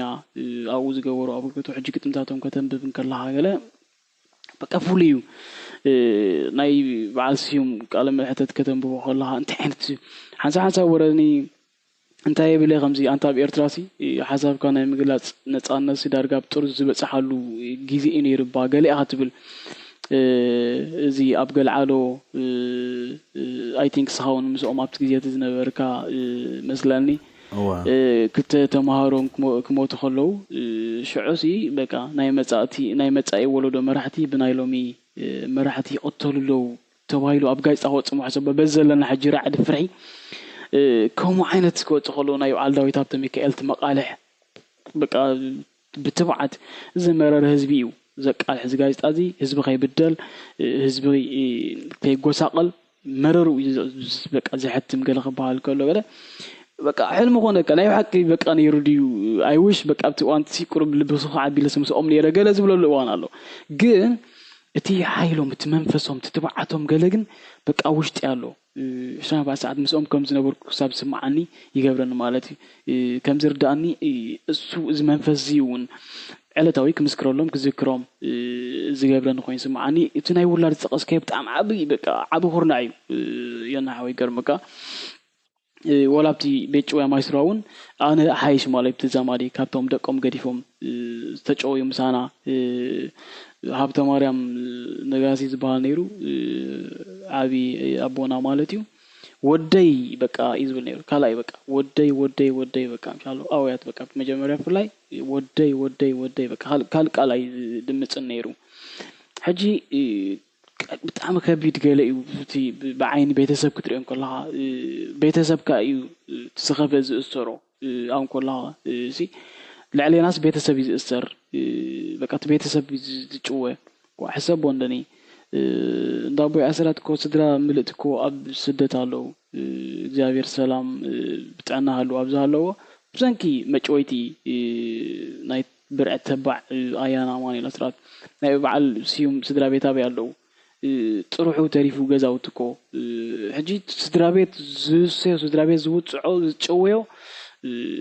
قليل لا يكون بدرجه يعني بدرجه زي تعقين كات حبرتسب بمولوخا تشوي له مايت كم زبالكيو ابتي نبتي كم ان شاء الله تني حتى 4 عامت بجمرة ولا ورحي بتعمل نوحيز مسلكا بك عند خد كبلو خلو فيروز اللهم سي أبي بيتشوا ما يصيروا فيروز اللهم إسرائيل ساعات كتشان شوعات نسأسرو كسح بيج فيروز اللهم أبي دون كشون قول عقلة سوات الله ما نسيات الله عسر تغني كوين الحج عسر شو تش عمت كلام مالتي حجي نعم كذكرهم كله ولا نبوزي حق زي زمت أن حتى حاوي خادو قال إن شاء الله متصحفتي تتصحف الله زغلتي متصحفتي انتهي تغي مكان تي حق زكا قال خبال كله حدا كم زمش يمسكر له لعله كله جن نفسه حويت نفسه يحاول له يا جليز بالحج بملأت كحاول انت خوينا جن اتي بيت شوية ما يصيروا كفرس كعن له عيرو كعن له نقوم مجيش حق قارص ندحر كوينا كما أوزنا ورو أب قربيتي أب سلطان شو منتن أب أربعة حدا تفوحدو أب تبلوكتي بقربا نبعتهم كتطري له يعينتهم كان بيبيلو زفانوني شويات كسابج أب تشلا زلوا كوت اللهم تبيت شويات شلاتات كعنو خفرس الله أنا بحق بملأت كحوت خوينا وتسي قبل تبيت ما أزهرت قبل تخوينا زمسكرو بسخالن متن زجوبرو كل جزء إنكون لاين نفسي زمسكر الله إنكون لاين نفسي كحويل زمسكر الله مذكرهم دامس جنكم مالتي إنكون لاين نفسي أقوم زجبر حجي خسارة تسخف أسخسركو موت ولادي بقى مشالو كأون لعلي بحج سخسر أي مثلاً بقى تسخف بدأ تسخف تسلم كسارة ناي بيت شوية ما يصيرون عي ناي ولادي موتيو عمد كرمي موت أي مويتو بوزو حتات نيرني السوت راي كمل سلا يزغل بوزو حرقتات نيرني نعود راي زنقر بوزو حزبال نيرني نعود راي زبال كأون أو كهاني نيرو بوي تي ناتنا حبرت السبب بتسعب كله كأيكون عندنا كهنا بخا نعبها وخون كسب كندي كم تفوتو تخبروا قلقت قلت صلوا تخيل قليل كانت مشالو تبعت تي أنا بابرا أين برن مالتيو دحار كونه زبز حيوتي أبكت ما زلنا برا قرب دفرت نيرني مسحواتي مسجلة نبوي جن كم زي كل حيلنا ولا شيء أين تموتون كم زور كهان كأصلنا برا بزوج نيرني أزي بزوج نيرنا متشرشة علالنا بأسمرة بون يستيني جزاوران ونحفتي متيو كبس حنا أين برت نحفتي حجبون يستيني نعلل نيرنا قرب عبي ماسي قرب سايكوين الله ودي عسرات دم ورشعو دحان زون حتاتي كنعلل جميرنا مالتي إذا شمين شمكان زلا ساقوهاس انتاي مالتي عايز بلان كمار عقلي حجي ينوغرو ياس كم زمالتي قلي بلاني أنببليز بلاني ينببولو تاقتمي بشالون وزحات كاب زرع سنة حانتي تحاتي خاتم ورعات بتاقتمي ناي همسة ناي اس ام جي كوزكوسات عبد نورو لجيزي تشان ثلاثة ناي قتم تمرتنا تمهارنا عزيز صحاف كوايا حجي حانت مسحاري أتبي القلم سوالكو يحقوزي وأزرا مصحفنا صغير يتحب كابن نبلو يبلني تحبه بأبداويتي إتيوا إزغيد أبداويتي أتصنحني مسوس أخو بيت جويا مالاتي مس داويتو بتاع مسكولو قالت صنحن أجي ብዙሕ ኣዝዩ በቃ ሕቶታት ርእይቶታት ፍቕሪ ብዙሕ ሒዘ ወፅየ ንዑ ጥራይ ዝኸውን ንዑ ጥራይ ዝንገር ንዑ ጥራይ ዝበሃል እቲ ሕቶታት እቲ ፍቕሪ እቲ ርእይቶታት ኣብ ውሽጢ ልበይ ክነብር ተፈሪዱ ኣሎ ማለት እዩ ሕጂ ዝኸፍአ ክሳራ እዚ እዩ ማለት እዩ ሕጂ ዝኸፍአ ናይ ሓደ ጭውይ ኣብ ዓድና ሞት ወላዲ ሞት ወላዲት ሞት ሓው ስለ ዘጓንፍ ሰባት ስለ ዝኾንና ሞት ስለ ዝኾንና ከምኡ ከጓንፍ እንከሎ ዝኸበደ ዝኸፍአ ክሳራ እሱ እዩ ማለት እዩ ንዓይ ዝኸሰርኮ ማለት እዩ ብድሕሪ ብፍላይ ሕጂ ከማን በርቲ ኣብ ዓንቶይ ንእሽተይ ተንኪፈልካ ዝነበርኩ ኣብ ሕብረተሰብካ እምነት ከም ተጥፍእ እውን ገብረካ እዩ ኣብ ቀረባ ኣዕሩኽትኻ ብጣዕሚ ዝብድለካ ምክንያቱ ኩሎም ኣዕሩኽትኻ ኣይቆሙን እዮም ብድሕሪ መጭወይትኻ ገሊኦም ዝፈርሑ ገሊኦም ሽምካ እውን ክዝክሩ ይክእሉን እዮም ገሊኦም ክሳይ ከም ምሳሌ ናይ ሃዋርያ ጴጥሮስ ድሓር ብንኽንኽታ ብበኽያት ዝተጣዓሶ ኣነ ምስኡ ይነበርኩን እንታይ ካትል ዘለካ ገለ ዝብሎ ምስ ጎይታ ዓለም ክርስቶስ ኣይነበርኩን ገለ ዝብሎ ከምኡ ዝብል መማሃርትኻ ዓርክኻ መባዕልትኻ መሴትካ እውን ኣሎ ከምዚ ንሪኦ ዘለና ብግብሪ እውን ትሪኦ ስለ ዘለካ ንስኻ ወላ ነዞም ኣብ ዒራዒሮ ዘለዉ ናይ ብርዕ ተባዓት ኣያታትና ሲ ኣለዎ ድዮም ቆይሞም ኣለዎ ድዮም ድምፂ ኮንሎም ኣለዎ ድዮም ይዝክርዎም ኣለዎ ድዮም መማሃርቶም መሳርሕቶም ብናተይ ትዕዝብቲ ኩሎም ኣይኮኑን ከምኡ ዝገብሩ ዘሎ ሕጂ ምስ ወፃኻ ኣብቲ ቤት ከብቲ ቤት ጭውያነ ምስ ወፃኹ ኣብቲ ሕብረተሰብካ እውን ቁሩብ እምነት ከም ተጉድል ህዝቢ እንታይ ይብላ ኣሎ ኢኻ ትብል ኣብ ዒራዒሮ ምስ ኣተው ኣነ እንታይ ይብሉ ኣለዉ እንተትብለኒ ነርካ ህዝቢስ ናይ ሓቂ ረሲዕና እዮም ትብሉ ዘለዉ እንታይ ይብላ ኣሎ ህዝቢ ክብሉ ይክእሉን እዮም ሆይሉ ምክንያቱ ድምፂ ህዝቢ እዮም ነይሮም እቶም ጋዜጣታት ድምፂ ናይቲ ህዝቢ እየን ዘቃልሓ ነይረን ኣብቲ ፅርግያ ግልብጥ ኢሉ ዝወፅእ እዩ ዝመስሎም ነይሩ ኢለ ዝግምት ኣነ ፅባሕ እዩ በቃ ሕጂ ምስ ወፃኻ ግን በቃ ወላ ኣብቲ ሕብረተሰብካ ሲ እምነት ከም ተጉድል ተምሳጥ ከም ተጉድል ብቀረባ ድማ ኣብ ቤተሰብካ ኣብ ኣዕሩኽትኻ እምነት ከም ዘይትሕድር ገብረካ ብፍላይ ናትና ኬዝ ክሪኦ ከለኹ ብኣዕሩኽትና ዝመስሉ ማለት እዩ ፀሓፍቲ ስነ ጥበባውያን ዝመስሉ ግን ከዓ ዘይኮኑ ምክንያቱ ስነ ጥበብ ሞራል እዩ እምነት እዩ ግርህና እዩ መዝሙር ግርህና እዩ ንዓይ ግጥሚ ንፅሕፍ ኢና ገለ ዝብሉ ሰባት ነይሮም መጨረሽኡ ናይቲ ስርዓት ኣፅፋር ኮይኖም ዝፀንሑ ዝኾነን ዘይኮነን ኣኪቦም እንታይ ትዕልል ነርካ ብዛዕባ ጉጅለ 15 ብዛዕባ ጋጭኛት ትዕልል ነርካ ገለ ኢሉ ዝመፅእ ዕላላት ዘብፅሑ ዝነበሩ ገለ መዓት ኮይኖም ማለት ግጥምታትና ብድምፅና ሪከርድ እንዳገበሩ ኣብ ናይ ግርና ዕላል ናይ ግርና ወግዒ ከም ክስ ኮይኑ ክመፀን ከሎ ንዓይ ፐርሰናሊ ናይ ቀረባ ሰባት ዝገብሮ ነበሩ ገለ ሕጂ ብኡ መጠን ኣብ ሕብረተሰብካ ብቀረባ ዕሩኽትኻ እውን ከይተረፈ እምነት ከም ተጥፍእ ይገብረካ እዚ ትዝኸሰርኩ ገለ እዩ ማለት እዩ እዚ እውን ክሳራ ነይሩ እዚ ዝተኣሳሰር ፀጋይ ሓወይሲ ኣብ ቅድሚ ምእሳርካ ኣብ ዝነበረ ህሞት ምስ ስነ ጥበበኛታት መሳርሕትኻ ብፆትካ ኣብ ትገብሮ ዝነበርካ ዕላላት ይኹን ዝኾነ ንጥፈታት ከምዚ ትብሎ ዝፀናሕካስ ሽዑ ገለ ብድምፂ ተቐሪፁ ገለ ከዓ ቃል በቃሉስ ከምዚ ይብል ነይሩ ተባሂሉስ ሪፖርት ኮይኑ ሓሊፉ ይፀንሕ ሞ ኣብቲ ድሓር ናይ ምርመራ ግዜ ምስ በፅሐ ሽዑስ ኣንጻርካ ከም መመርመሪኻ ወይ ከም መጥቂዕኻ ይጥቀሙሉ ነይሮም ኢኻ ትብለን ዘለኻ በቃ ሰንደይ ዝብለካ ዘሎ ሕጂ ካብቲ ካልኣይ ክሳራ በቃ ምሻሉ ትኽሳራ ናብ ማኽሰብካ ክመፀካ እንደ ብክልቲኡ ሚዛን መታን ከንዕቅኖቲ ቤት ጭውያ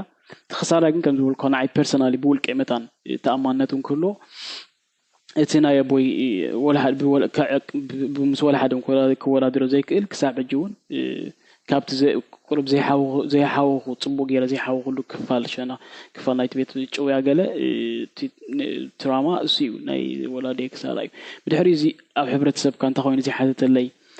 እንታይ ኮይኑ ዝዛረበለይ ገለ ከዓ ኣሎ ከም ዝበልካ ካብቶም ናይ ቀረባ ኣብቲ ናይ መርመራ ክፍሊ መግረፍትን መቕዘፍትን ክወርደካ እንከሎ ኣብ ኣፍ መርመርቲ ኣብ ኣፍ ኣነ እኮ ገረፍቲ ዝብሎም ምክንያቱ መርማር ዝበሃል በቲ ወግዓዊ መርማርሲ እንኮላይ ንጽህናኻ እዩ ዝቆመልካ ሕጅናትና ገረፍቲ እዮም ምስሃሮም ኮይም ዝሓቱኻ ምስ ገረፉ ኮይም ዝሓቱኻ ሕጂ ኣብ ኣፎም ሓዲሩሲ እቲ ናይ ቀረባ ፈላጢኻሲ ይማጎተካ ማለት እዩ ይኸሰካ ኮይኑ ገለ ማለት ሕጂ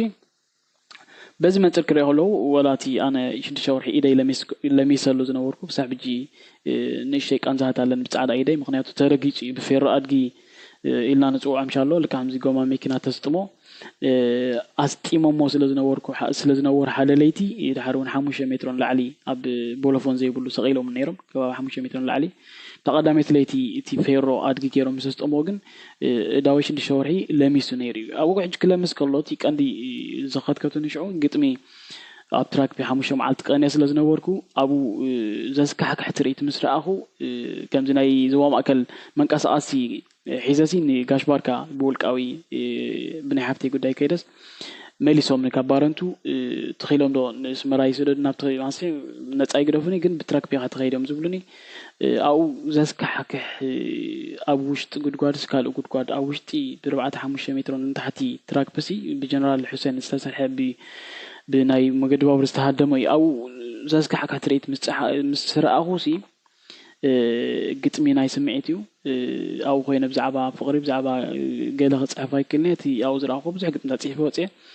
ካብኡ ዝፀሓፍኩ ግጥምታት ናይ ቀረባ ፈለጥተ የንብበሎም ነይረ ብፅሑፍ ዝሃብኮ ወላ ሓደ ሰብ የለን ኣይግረምካ ግን ኣብ መጨረሻ እቲ ምሸት እቲ ኢደይ ክለምስ ከሎ ግን ብፅሑፍ ኣንሲ ኣነ ንሰብ ኣይሃብኩን ብፅሑፍ ሂብካ ገሊእ ነይሩ ትኽትዕ ኖ ኣይሃብኩን ፅሒፈ ነተኸታተልቲ እዚ ቅድሚ ኣብ 2009 ቅድሚ ማይስሩዋ ምጭዋይካ ኣብ ዝነበረ ግዜ ፅሓፍክዎ ንጋሽ ባርካ ክትገይሽ ረኺብካ ብዝኾነላት ምክንያት ንስግረሎ ብሊት ተጠርጢርካ ወላ ካልእ ምክንያት ኣብ ትራክ ሲሪ ኸልካ ኣብ ትራክ ቢ ተኣሲርካ ሕጂ ኣብኡ ዝረኣኻዮ ኩነታት ኢኻ ፅሒፍካሉ ትወፅእ ዘለካ እሺ ያው እዚ ሕጂ 2007 እዩ ሕጂ 2 ዓመት ቅድሚ ምጭዋይና ናብ ማይስሩዋ እዩ ሕጂ እዚ ግጥምታት እዚ ኣንቢበየ ግን መጨረሹ ፅሂብካ ኣይሃብኩን ገለ ምስ መፀ ድሓር እቲ መግረፍቲ እቲ በቃ መልመስ ናይ ፃብዕን ገለ መልመስ ጓነፈ ድሓር መጨረሻ እዘን ግጥምካ ገለ እዮም ዝብሉን ብፅሑፍ ገይሮም ማለት ሕጂ ሬከርድ ዝተገብረ ገለ እዩ ክሓስቦ ከለኹ ድሒረ ማለት እዩ ሕጂ እዚ ኩሉ ንምንታይ ዘምፅኦ ዘለኹ እንኮላይ ኣብቶም ቀረብትኻ ኣብ ሕዋትካ ኣብ ዕሩኽትካ ቤተሰብካሲ እምነት ከም ተጥፍእ ከምቻሎ ከምዚ ከም ትብል ይገብረካ ሕጂ ኣብ ጀርመን ኣሎ ብጣዕሚ ዘኽብሮ ናይ ስነ ጥበብ መናእሰይ ዓርከይ ክብሮም ደሞዝ ሕጂ ከነዕልል ከለና ኣብዚ ኣስመራ ረኺብንሲ በቃ ከመይ ገረምታት ተባሂና ኣብቲ ጎደና ተራኺብና ፖርቲኮ በቃ ምሻሎ 2-3 ቃላት ጥራይ ተዛሪበሲ በቃ ከይደ ማለት ሕጂ ድሓር ይዝዕለን ብጣዕሚ ሕጂ በይነይ ከይደስ ኣስተንትን ኣቢለሲ በቃ ተሞር ዓርከይ ስታይ ኮይኑ ገለም ባል በፂሕ ሕጂ ክሓስቦ ከለኹ ገለም ዝበለን መፅሓፍቲ ምሰንበብኩን ለካሲ እምነት ከም ተጥፍኡ ገይርኩም እዩ ገለ ዝብለኒ ልክዕ ይረኺቦ ዝብለካ ዘለኹ ሕጂ እዚ ክሳራ ነይርዎ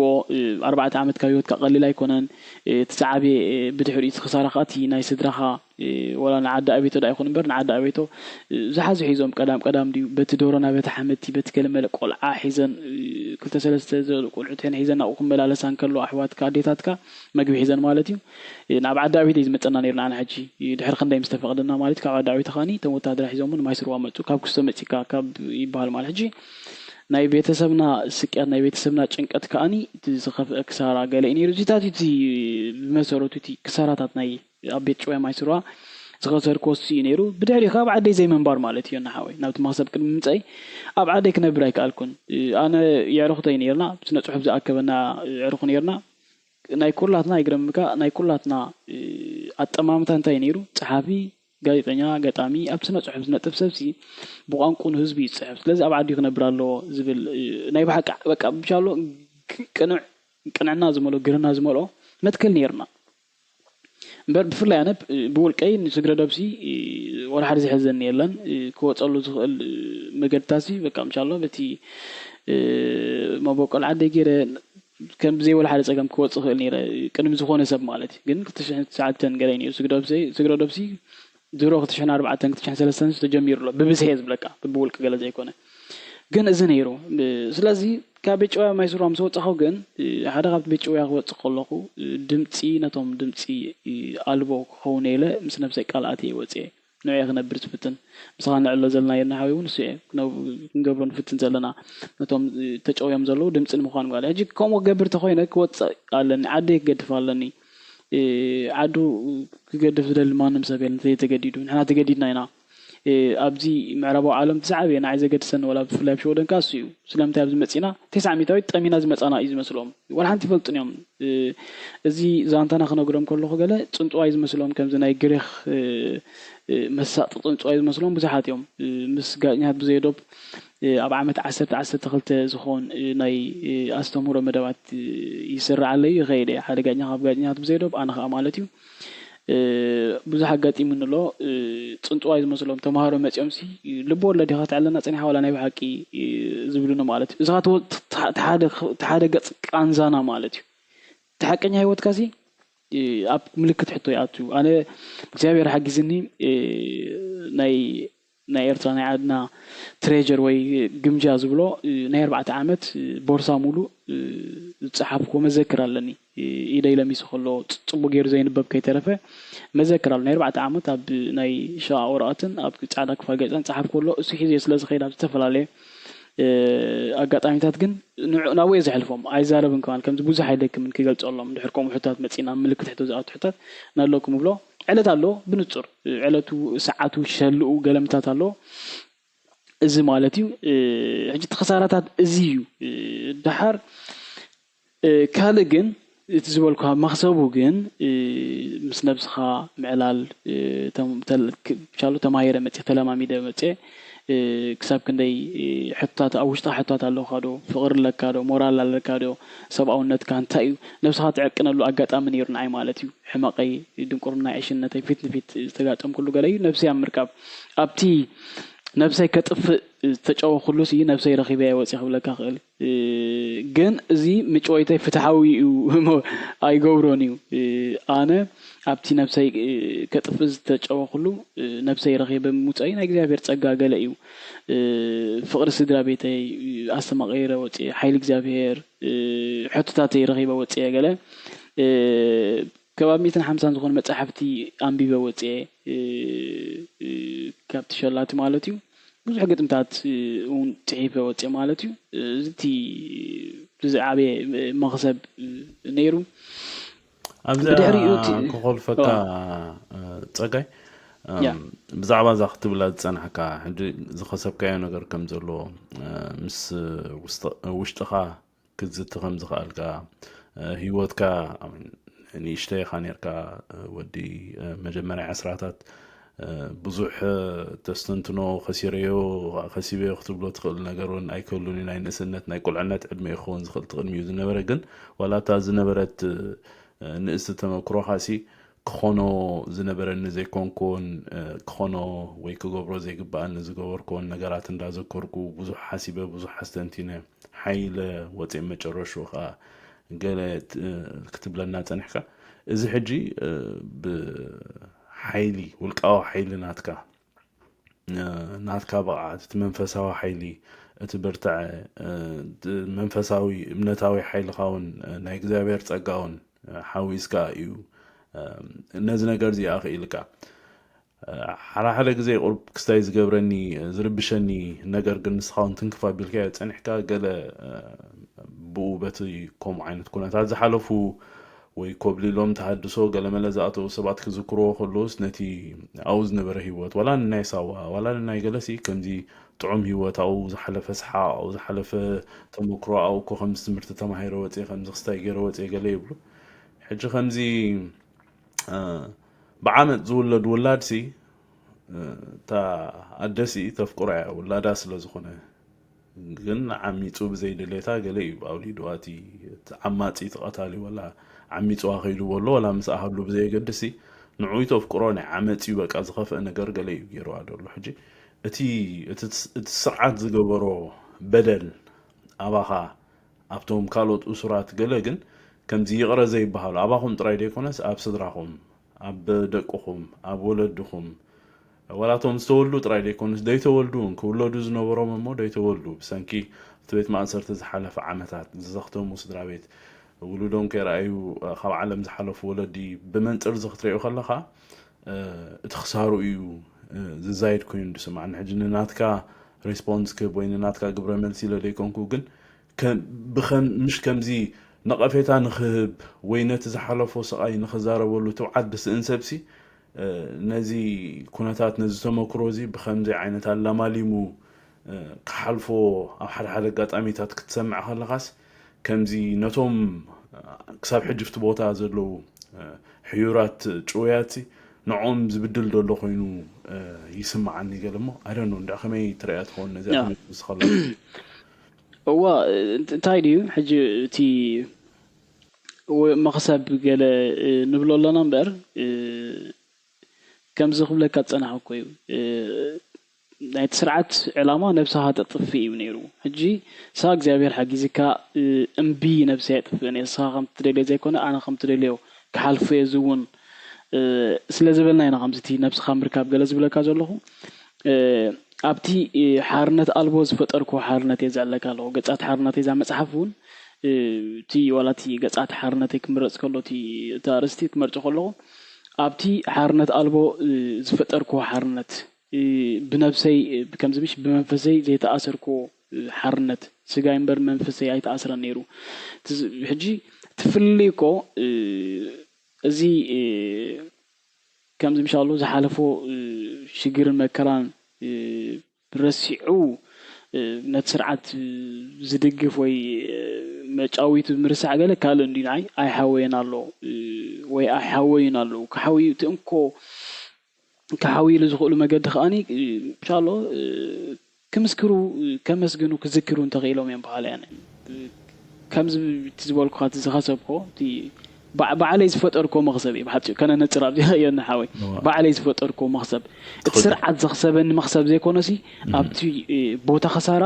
ባዕለይ እግዚኣብሔር ሓጊዝኒ ዝፈጠርኮ መኽሰብ ኢለ ፅዋዕ ዘሎ ሕጂ ከነ ነፅር ኣድሓነ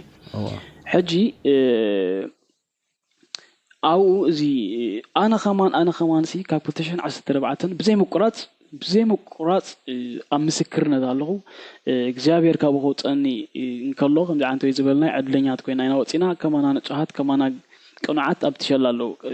ስቲል ሓና ዕድለኛት ኮይና ወፂና ኣለና እግዚኣብሔር ዘሪልና ማለት እዩ ካብ ዝወፃ ከሉ ምክንያት ሲ ንእግዚኣብሔር ከመስግኖ ነቶም ኣብኡ ዘለዉ ጭውያት ክዝክሮምን ክምስክረሎምን የወፅየ ኢለ እየ ዝኣምን ነዚአን እየ ዝነብር ኣነ በቃ ስለዚ ምስጋና ዝበልካዮ ንፈጣሪኻ እያ ምስጋና ኣብ በቃ ምሻሎ ንጹር በቃ ናብ ካልእ ወላ ሓደ ምሻሎ ብድሕርና እግዚአብሔር ዝመስገኑ ኣብቲ እዋንቲ ጠጠው ዝበሉልካ ሰባት ኣሉ ካብ ቤተሰብካ ጀሚሮም እንኮላይ ኣብቲ ቤት ጭውያ ዝነበሩ ብዙሓት ከም ዝበልኩ ኣብቲ ገሃነም ኣብቲ ኣብ ማእኸል ኣጋንንት ዝነበሩ መላእኽቲ እውን ኣለው ሕጂ ኣነ ከማንሲ እዚ እንዳገበርኩሲ ኣሕያወኹን ፅቡቅ ገይረ ብለካ ኣለኹ እኮ እሞ ካብኡ ካብቲ ቤት ጭወይቲ ካብ ቤት ዝተፈላለዩ ቤት መጭወይቲ ካብ ማይስራ ጥራይ ዘይኮነስ ካብ ኣደርሰር ካብ ዓዳቤት ካብ ዓላ ካብ ዝተፈላለዩ ዝኾን ወፂኡ ምስክርነቱ ዘየብቲ ኮይኑ እንድሕር ንዝሓለፎ ብትብዓት ከም ዘሎ ግልብጥ ኣቢሉ ኣነ ዝኾነ ከትርፍ ኣይደለን ግልብጥ ኣቢልካ እንተዚ ኣውፂዎሲ ከምዚ ምሻሎ ኣነ የደንግፀኒ እዮም ናይ ብሓቂ ዝብለካ ምክንያት ኣሕያወይን ኣለዉ ብድሕሪኡ ብዙሕ ክሳይ እውን ክገብሩ ይክእሉ እዮም ናይ ብሓቂ ከፍርዎ ዝግብኡን ኣይፍሩይን እዮም ምክንያቱ ዘይተባሃለ ውሽጦም ኣሎ ንሱ ከምዚ ክዕንቅፆም እዩ ብዙሕ ነገር ንኽብሉ ብዙሕ ነገር ንኸፍሪ እውን ኣብ ውሽጥኻ በቃ ይሓወይኻን ኣለኻ እሱ ከውፅዎ ኣለዎም ከምልስዎ ኣለዎም ወላ ጥዑይ ክትበልዕ ትኾንካ ከምዚ ምሽ ነፍሲ ዝኾነካ ኣብ ውሽጥኻ ዝዓገርግረካ ክወፅእ ክብል ኣለዎ ዝዓገርግሮም ዘሎ ሕጂ ኣይወፀን ከውፅዎ ጥራይ ከምልስዎ ኣለዎም ምናልባት ቃል ጥዑም ቃል ኣይኮነን ግን እቲ ውሽጦም ዝዓገርግር ዘሎ ይዓገርግሮም እዩ ኩሉ ግዜ ርግፀኛ ኣነ ኸማን ኣነሲ ከም ዝበልካ ኩሉ ግዜ መዓልታዊ ክትምስክር ከተመስግን ክትዝክር እንዳፈተንካ ስቲል ፅቡቅ ጌረ ሓውኹን ብለካ ኣለኹ ኣለኒ ትራማታት ኣለኒ ናይ ወላዲያ ይብለካ ኣለኹ ብድሕሪ ካልእ ነገራት ኣሉ ሕጂ أزيو أقداس بدعيو نعوم نتوم أوزلو تشوات هونغات راي هونغات ذكر زلها كل لاين نفس خاتي بقى مورا لو قديتها يخاد قبر زلها صباح أكل معلت سلازخونه مالت حجي كن بتا نبتي إن شاء الله انتي كثير كاغلا كسار أي بمولو جن أبتبوتا خسارة زخصبنايو كأني إذا كم إن شاء الله تي تيحفي زوات أو بوزح جزي هم زول كوي بقى تي أب نربعة عمت مذكر انت زي اللي وانا ليرو زوما بوتينا بوحد نمسكر زلنا ناي ما يسروا شويات بوزح سبا ما تجتيرهم زما قلت خاكله تجتيرهم سبا كان يبغى دقيقة تعاتي قمسي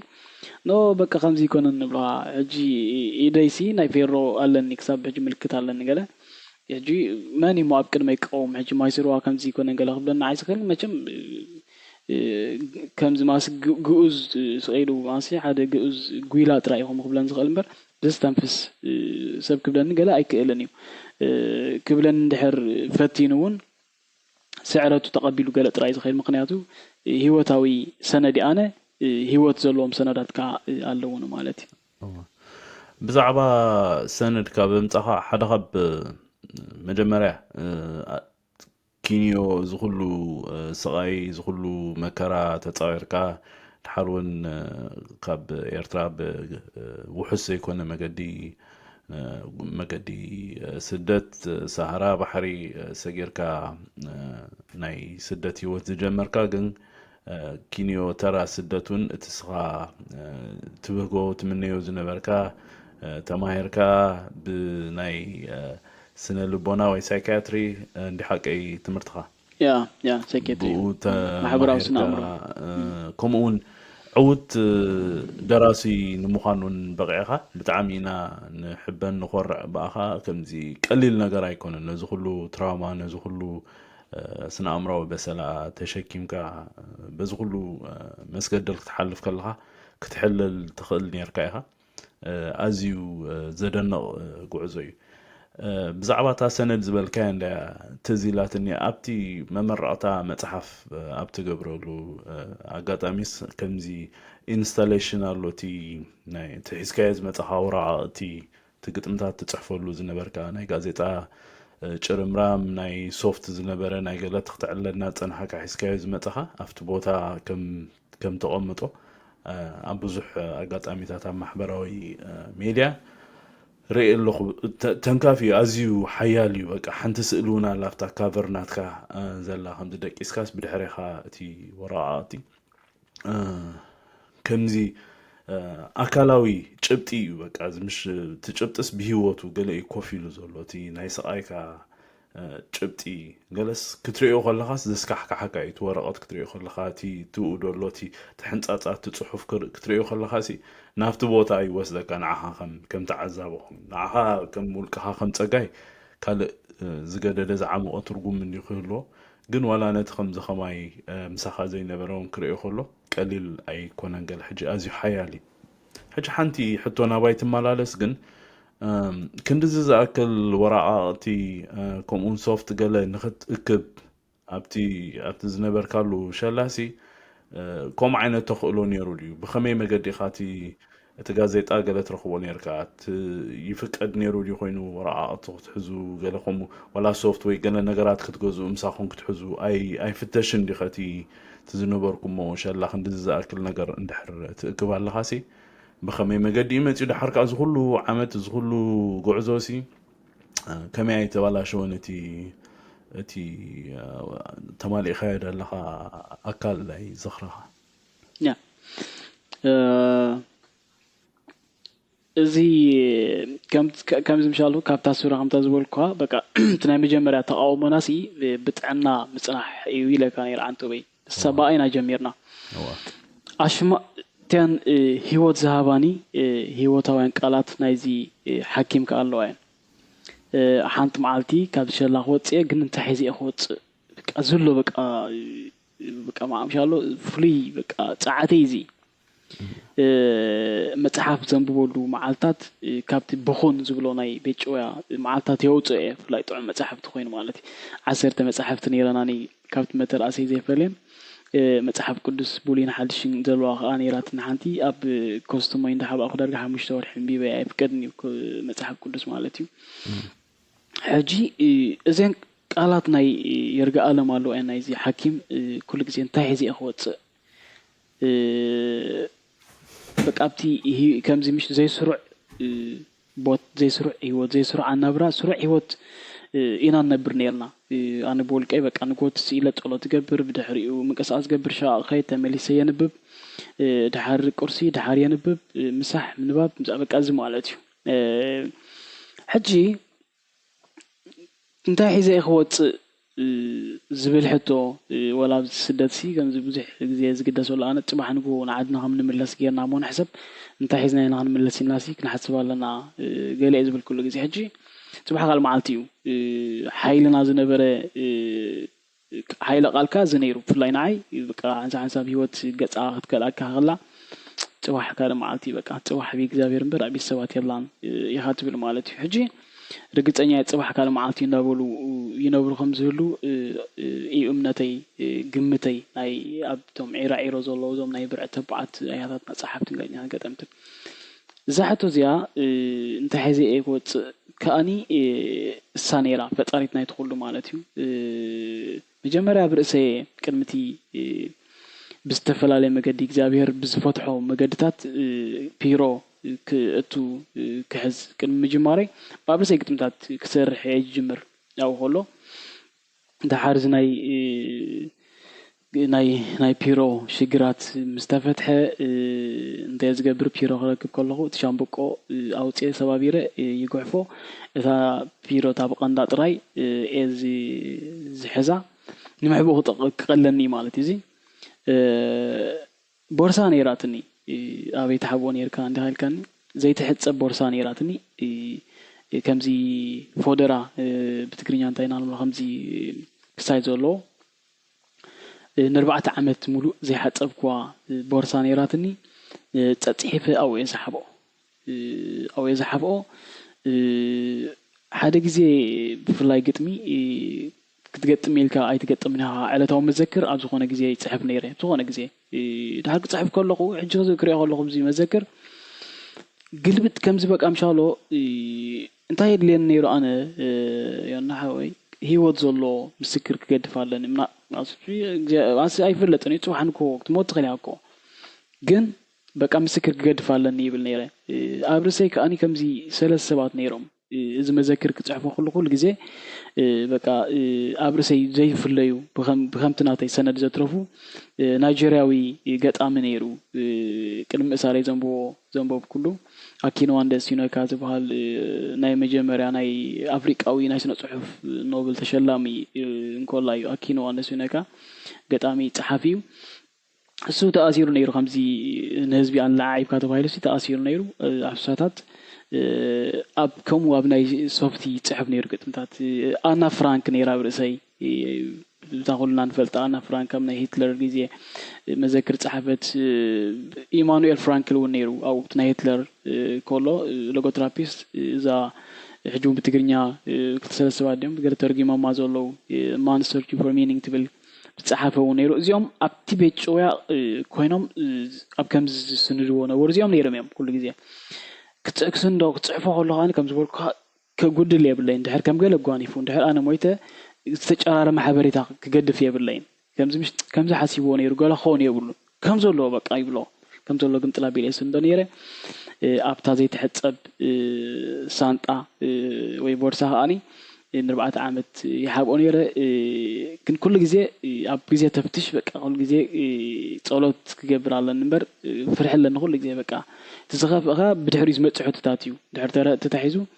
ድሕር ተረኺቡ ትኡ ዘሎ መዓት ዘይበሃል ሰነድ ኣሎ ናይ ህይወት ሰነድ ብድሕሪኡ ፒሮ መን ይብካ ኣሎ ክሳይ መን ይብካ ኣሎ ገለገለ ኣሎ ብዙሕ ነገራት ዝመጽእ ሕቶታት ናይ ነብስኻ ብዙሕ ኣይትፈርሕና ነብስና ንሓንቲ መዓልቲ ፈሪሕና ናይ ንፈልጥና ሰባት ከይትልክም ግን ኩሉ ግዜ በቃ ኢኻ ትፈርሕ እምበር ከምዚ እስኻስ ኣብ ጥርዚ ናይቲ መከራ ናይ ህይወት በፂሕካ ኣለካ ናይ ኦሾ መጽሓፍ ነይራ ሓንቲ ዘንብባሲ እንታይ ዝብሎ ሓደ ንኦሾሲ ኣነስ ካንሰር ሓሚመ ይብሎሞ ሕጂ ኦሾ ትፈልጢ ሓቲ ሲግንጢራዊ መልስታት ወለ بتعم عدلني هاساكو مالتك كوي صاص بتعم عدلني مخنياتي مويت كخيل كلا خاص تنبر علىها بحجتي أي كتفرحني ها مالتك كوي وقال يزولا مخنياتي دك سواس الموت يوم زفرحو صاص بقى أي تفرحني ها مالتك كوي وقال يزجن أنا أبتنا متشرشات أرز بس إحنا لنا كو بدي حريستاي كمتسنا خيل كنا نقول خنويت نهوت كمالتي ولا حد دايما هم متسكايب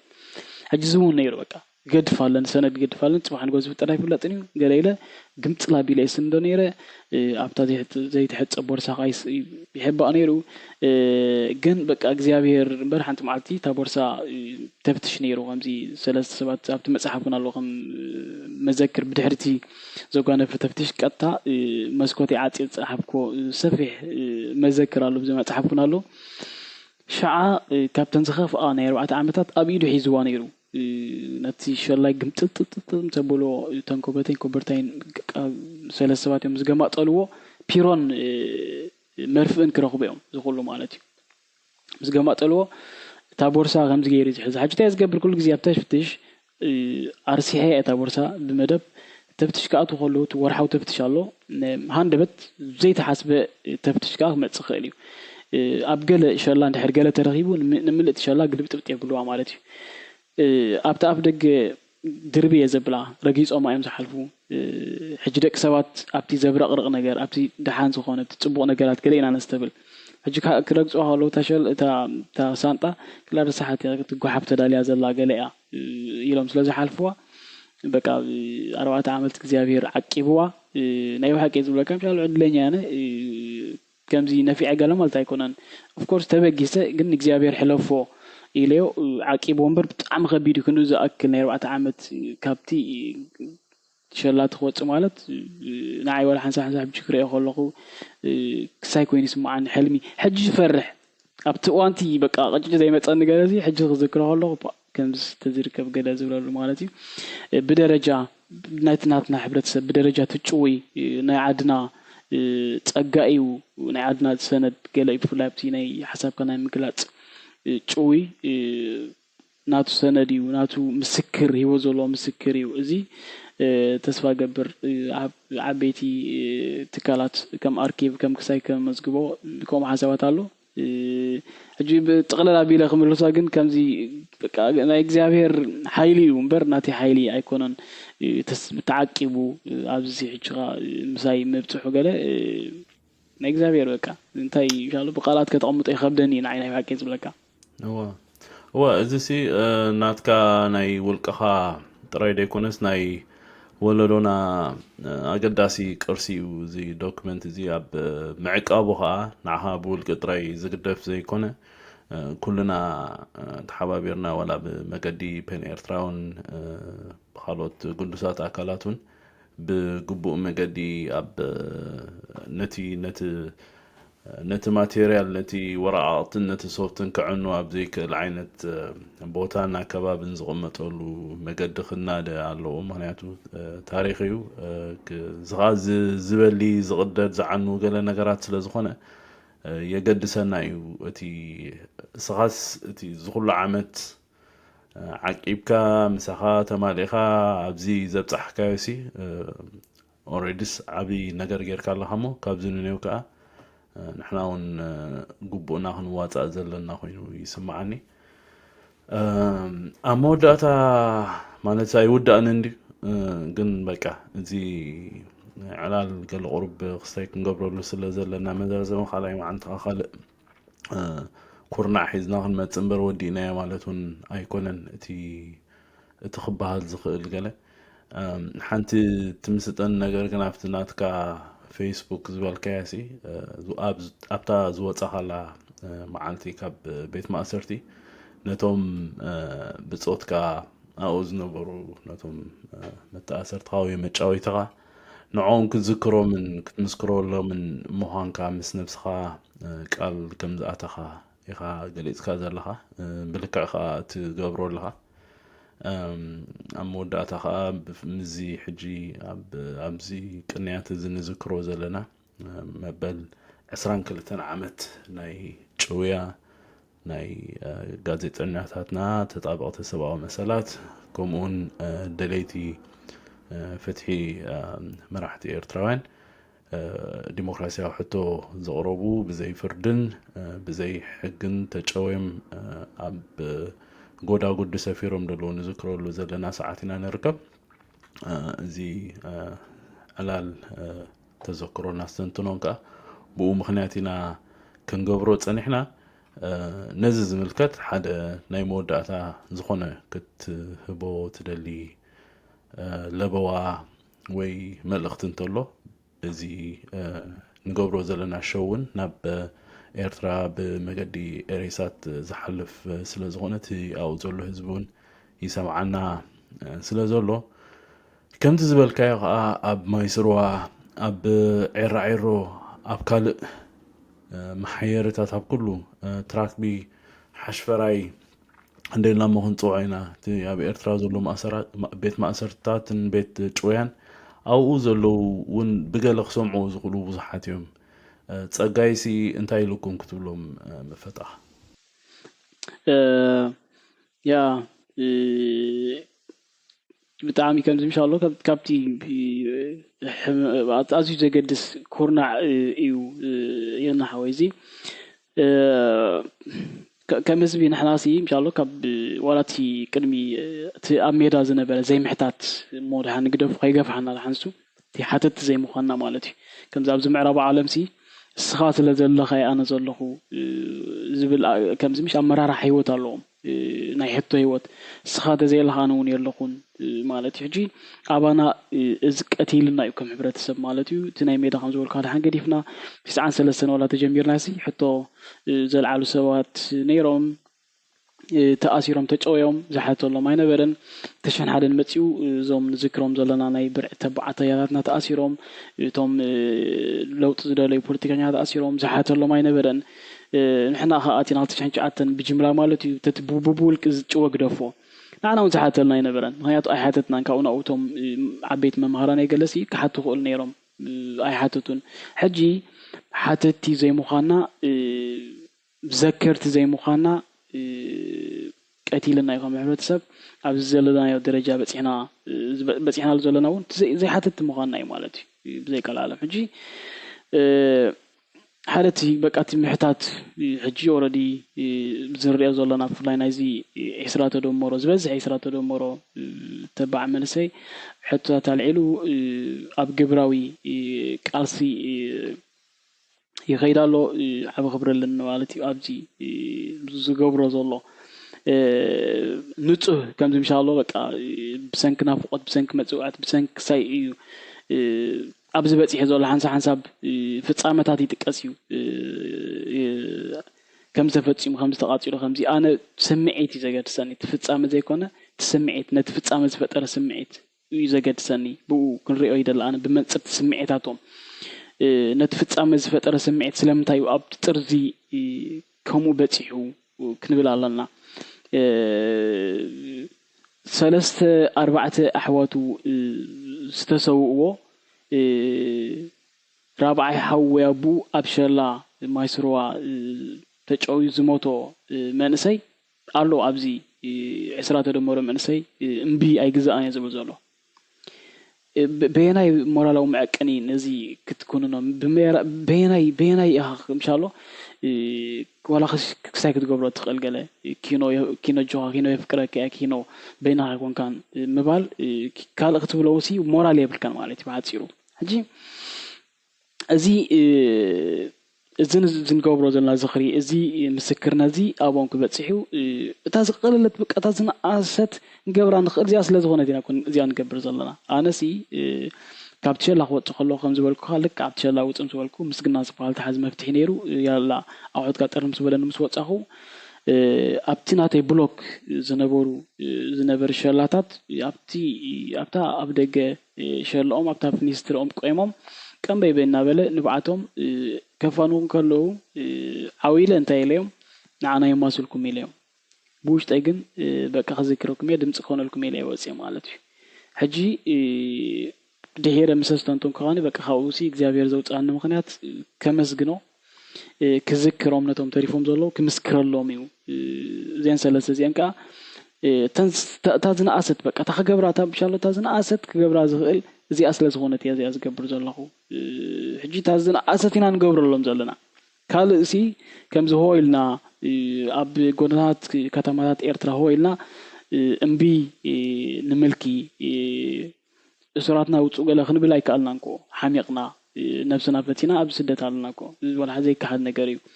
أبزل لنا جن أنت هنقبل نقل تاز وحالة تازن أسد هنقبل لهم نقل أنت يلا جن زان قبل زلنا أنا نسخاني بكا نمسكر لهم نذكرهم كأمالتيو دمت نخونهم بفلاي نعيكا زقال لأيو تي دمت ناتهم كسمعوا زقال لأيو مخنياتو أبتناتهم بوتا سلازنا وركو أبوتهم كأمت عن نفسي أي تجمعني سلازي كأني زيادة أقداس تجبره كماين أنا كماين زيادة خن مسكر لهم ناتهم شويات مخنياتو تأمانة الله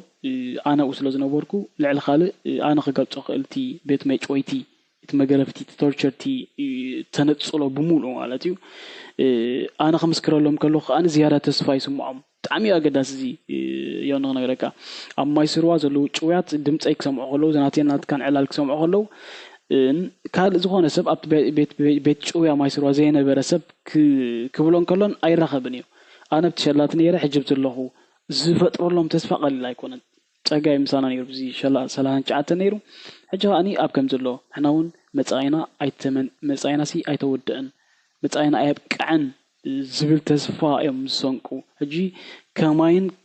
أنا كماين زعم السلو أبتي بيت شو هذا زنبرنا خن مسكر لهم كنذكرهم كلناتهم شو زي قادتنا أزيو عمي أقدس نتالو أزيو عبيو تسفا جبر سبات مزخاري زر اليوم مع داير اليوم منيو كم زغماين نعايز مسلو شوات إيرتران زي كذا زنورها كم زي كمسكرو كذكرو كذا هو ميدل مالتيو أما ترشاجن كم زبول كان عاب من تادني بفرلاي كانت ما بعير عيرز الله ما أكل جيرنا نزارب سلزلنا جزابير مقلي كم زي كل أنا أي ترى ترني أمنتي سيو حيل أمنت علني كابتم عسر تحلو عسر كله سلسة 4 حمش كوتنا كم زخونو عاب من تالني توحنو عبي موكسين عالمنا متحفون كتحفونا تسفرلني كم نذكر لنا كم حسب لنا إذن حسبنا خاني زي بقى حيل أمنت أوجتنا جيرنا كنذكرهم كينو خانا بجبراوي نبجبراوي كالسي بقى إن شاء الله نعم زوجلو زكالة تفولو أجاباب كنكيد كا مزخاريو دقيمة نعم زلن أدنى نعم زلن كبري بقالة عيقنون እግዚአብሔር حنتم عالتي مع ጾም كسبرو مخانو مقاوحم كسبابر مخانو تسفالني እግዚአብሔር كاي كاوليو بدحريو نسبه تسبوم نسدرا بيتاتهم زلني فقرنا خبروتن كا بزغاطامي فطير كالاي زلها عدل كغلص يدلي بينهم كم زي مخانو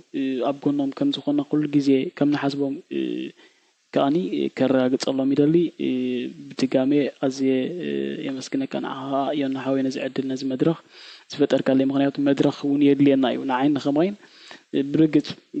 محبراو ميديا بولق خاغلات غبرت خليها كن بفلاي كم زنات كحجي موناب ايرترا نابزوم بلو صنحنات زعبي علامه ون انت بعوافدي انت بچرارو دي انت بتماو زلو اوشتي زي سبات زلو سبات كبصحلهم زخلو خاني عبا قداسنت الله فلاي نابت حزبنا زاتو ديستورت زخونه زنبو عبريتاتات سلازم نجب معلتاو حزبنا كم زناتي مسكرنا زوعله كنغيرن كلو اقداسنت الله مو نعخا ازي مسكنك يا نحوي ثانك يو تام يا مسكن يغني لي تصقاي حوي سلتي بخفوت لبي عمق زبل علال كم انت ذكروا كتكافل لنا زمسخه كم زيلكا ناي لبخا خفيتكا كتزارب قليل اي كوننك قسقس زخل بزح سمعيتات بزح كانزاتات كهلو خم زخل رديو كن اتي بمزرابنا بمبهالنا كما تزخلاو انتاو نغرات ስለዛዓቢና ሆም ንገብር ዘለና እቲ ኣብዚ ቃለ መጠይቅ ጥራይ ደይኮነስ ካብኡ ብዛዕቢ ሸነኹ ኣብ ጽሑፋትካ ንሕትመት ኣብቂዕኻዮም ዘለኻ መፅሓፍትኻ ትገብሮ ዘለኻ ተዘክሮ ትኾነሎም ዘለኻ ድምፂ እሱ ዓቢ ታሪኻዊ ኣበርክቶ እዩ ከምቲ ኣነ ኣባኻ ዘለኒ ኣኽብሮትን ምስጋናን ህዝቡ ከምኡ ዓይነት ኣድናቆትን ኣኽብሮትን ምስጋናን ከም ዘለዎ ርግፀኛ እየ ብሽም ተኸታተልቲ ናይዚ መደብ ብልቢ የመስግነካ ካልእ መዓንቲ ብካልእ ኩርናዕ ምናልባት እውን ብዝሓሸን ዘደስትን ዛዕባታትን ኣርእስታትን ንራኸብ ተስፋ ይገብር ንሎም ኣብዚ ክንወዲእና ይቐኒለይ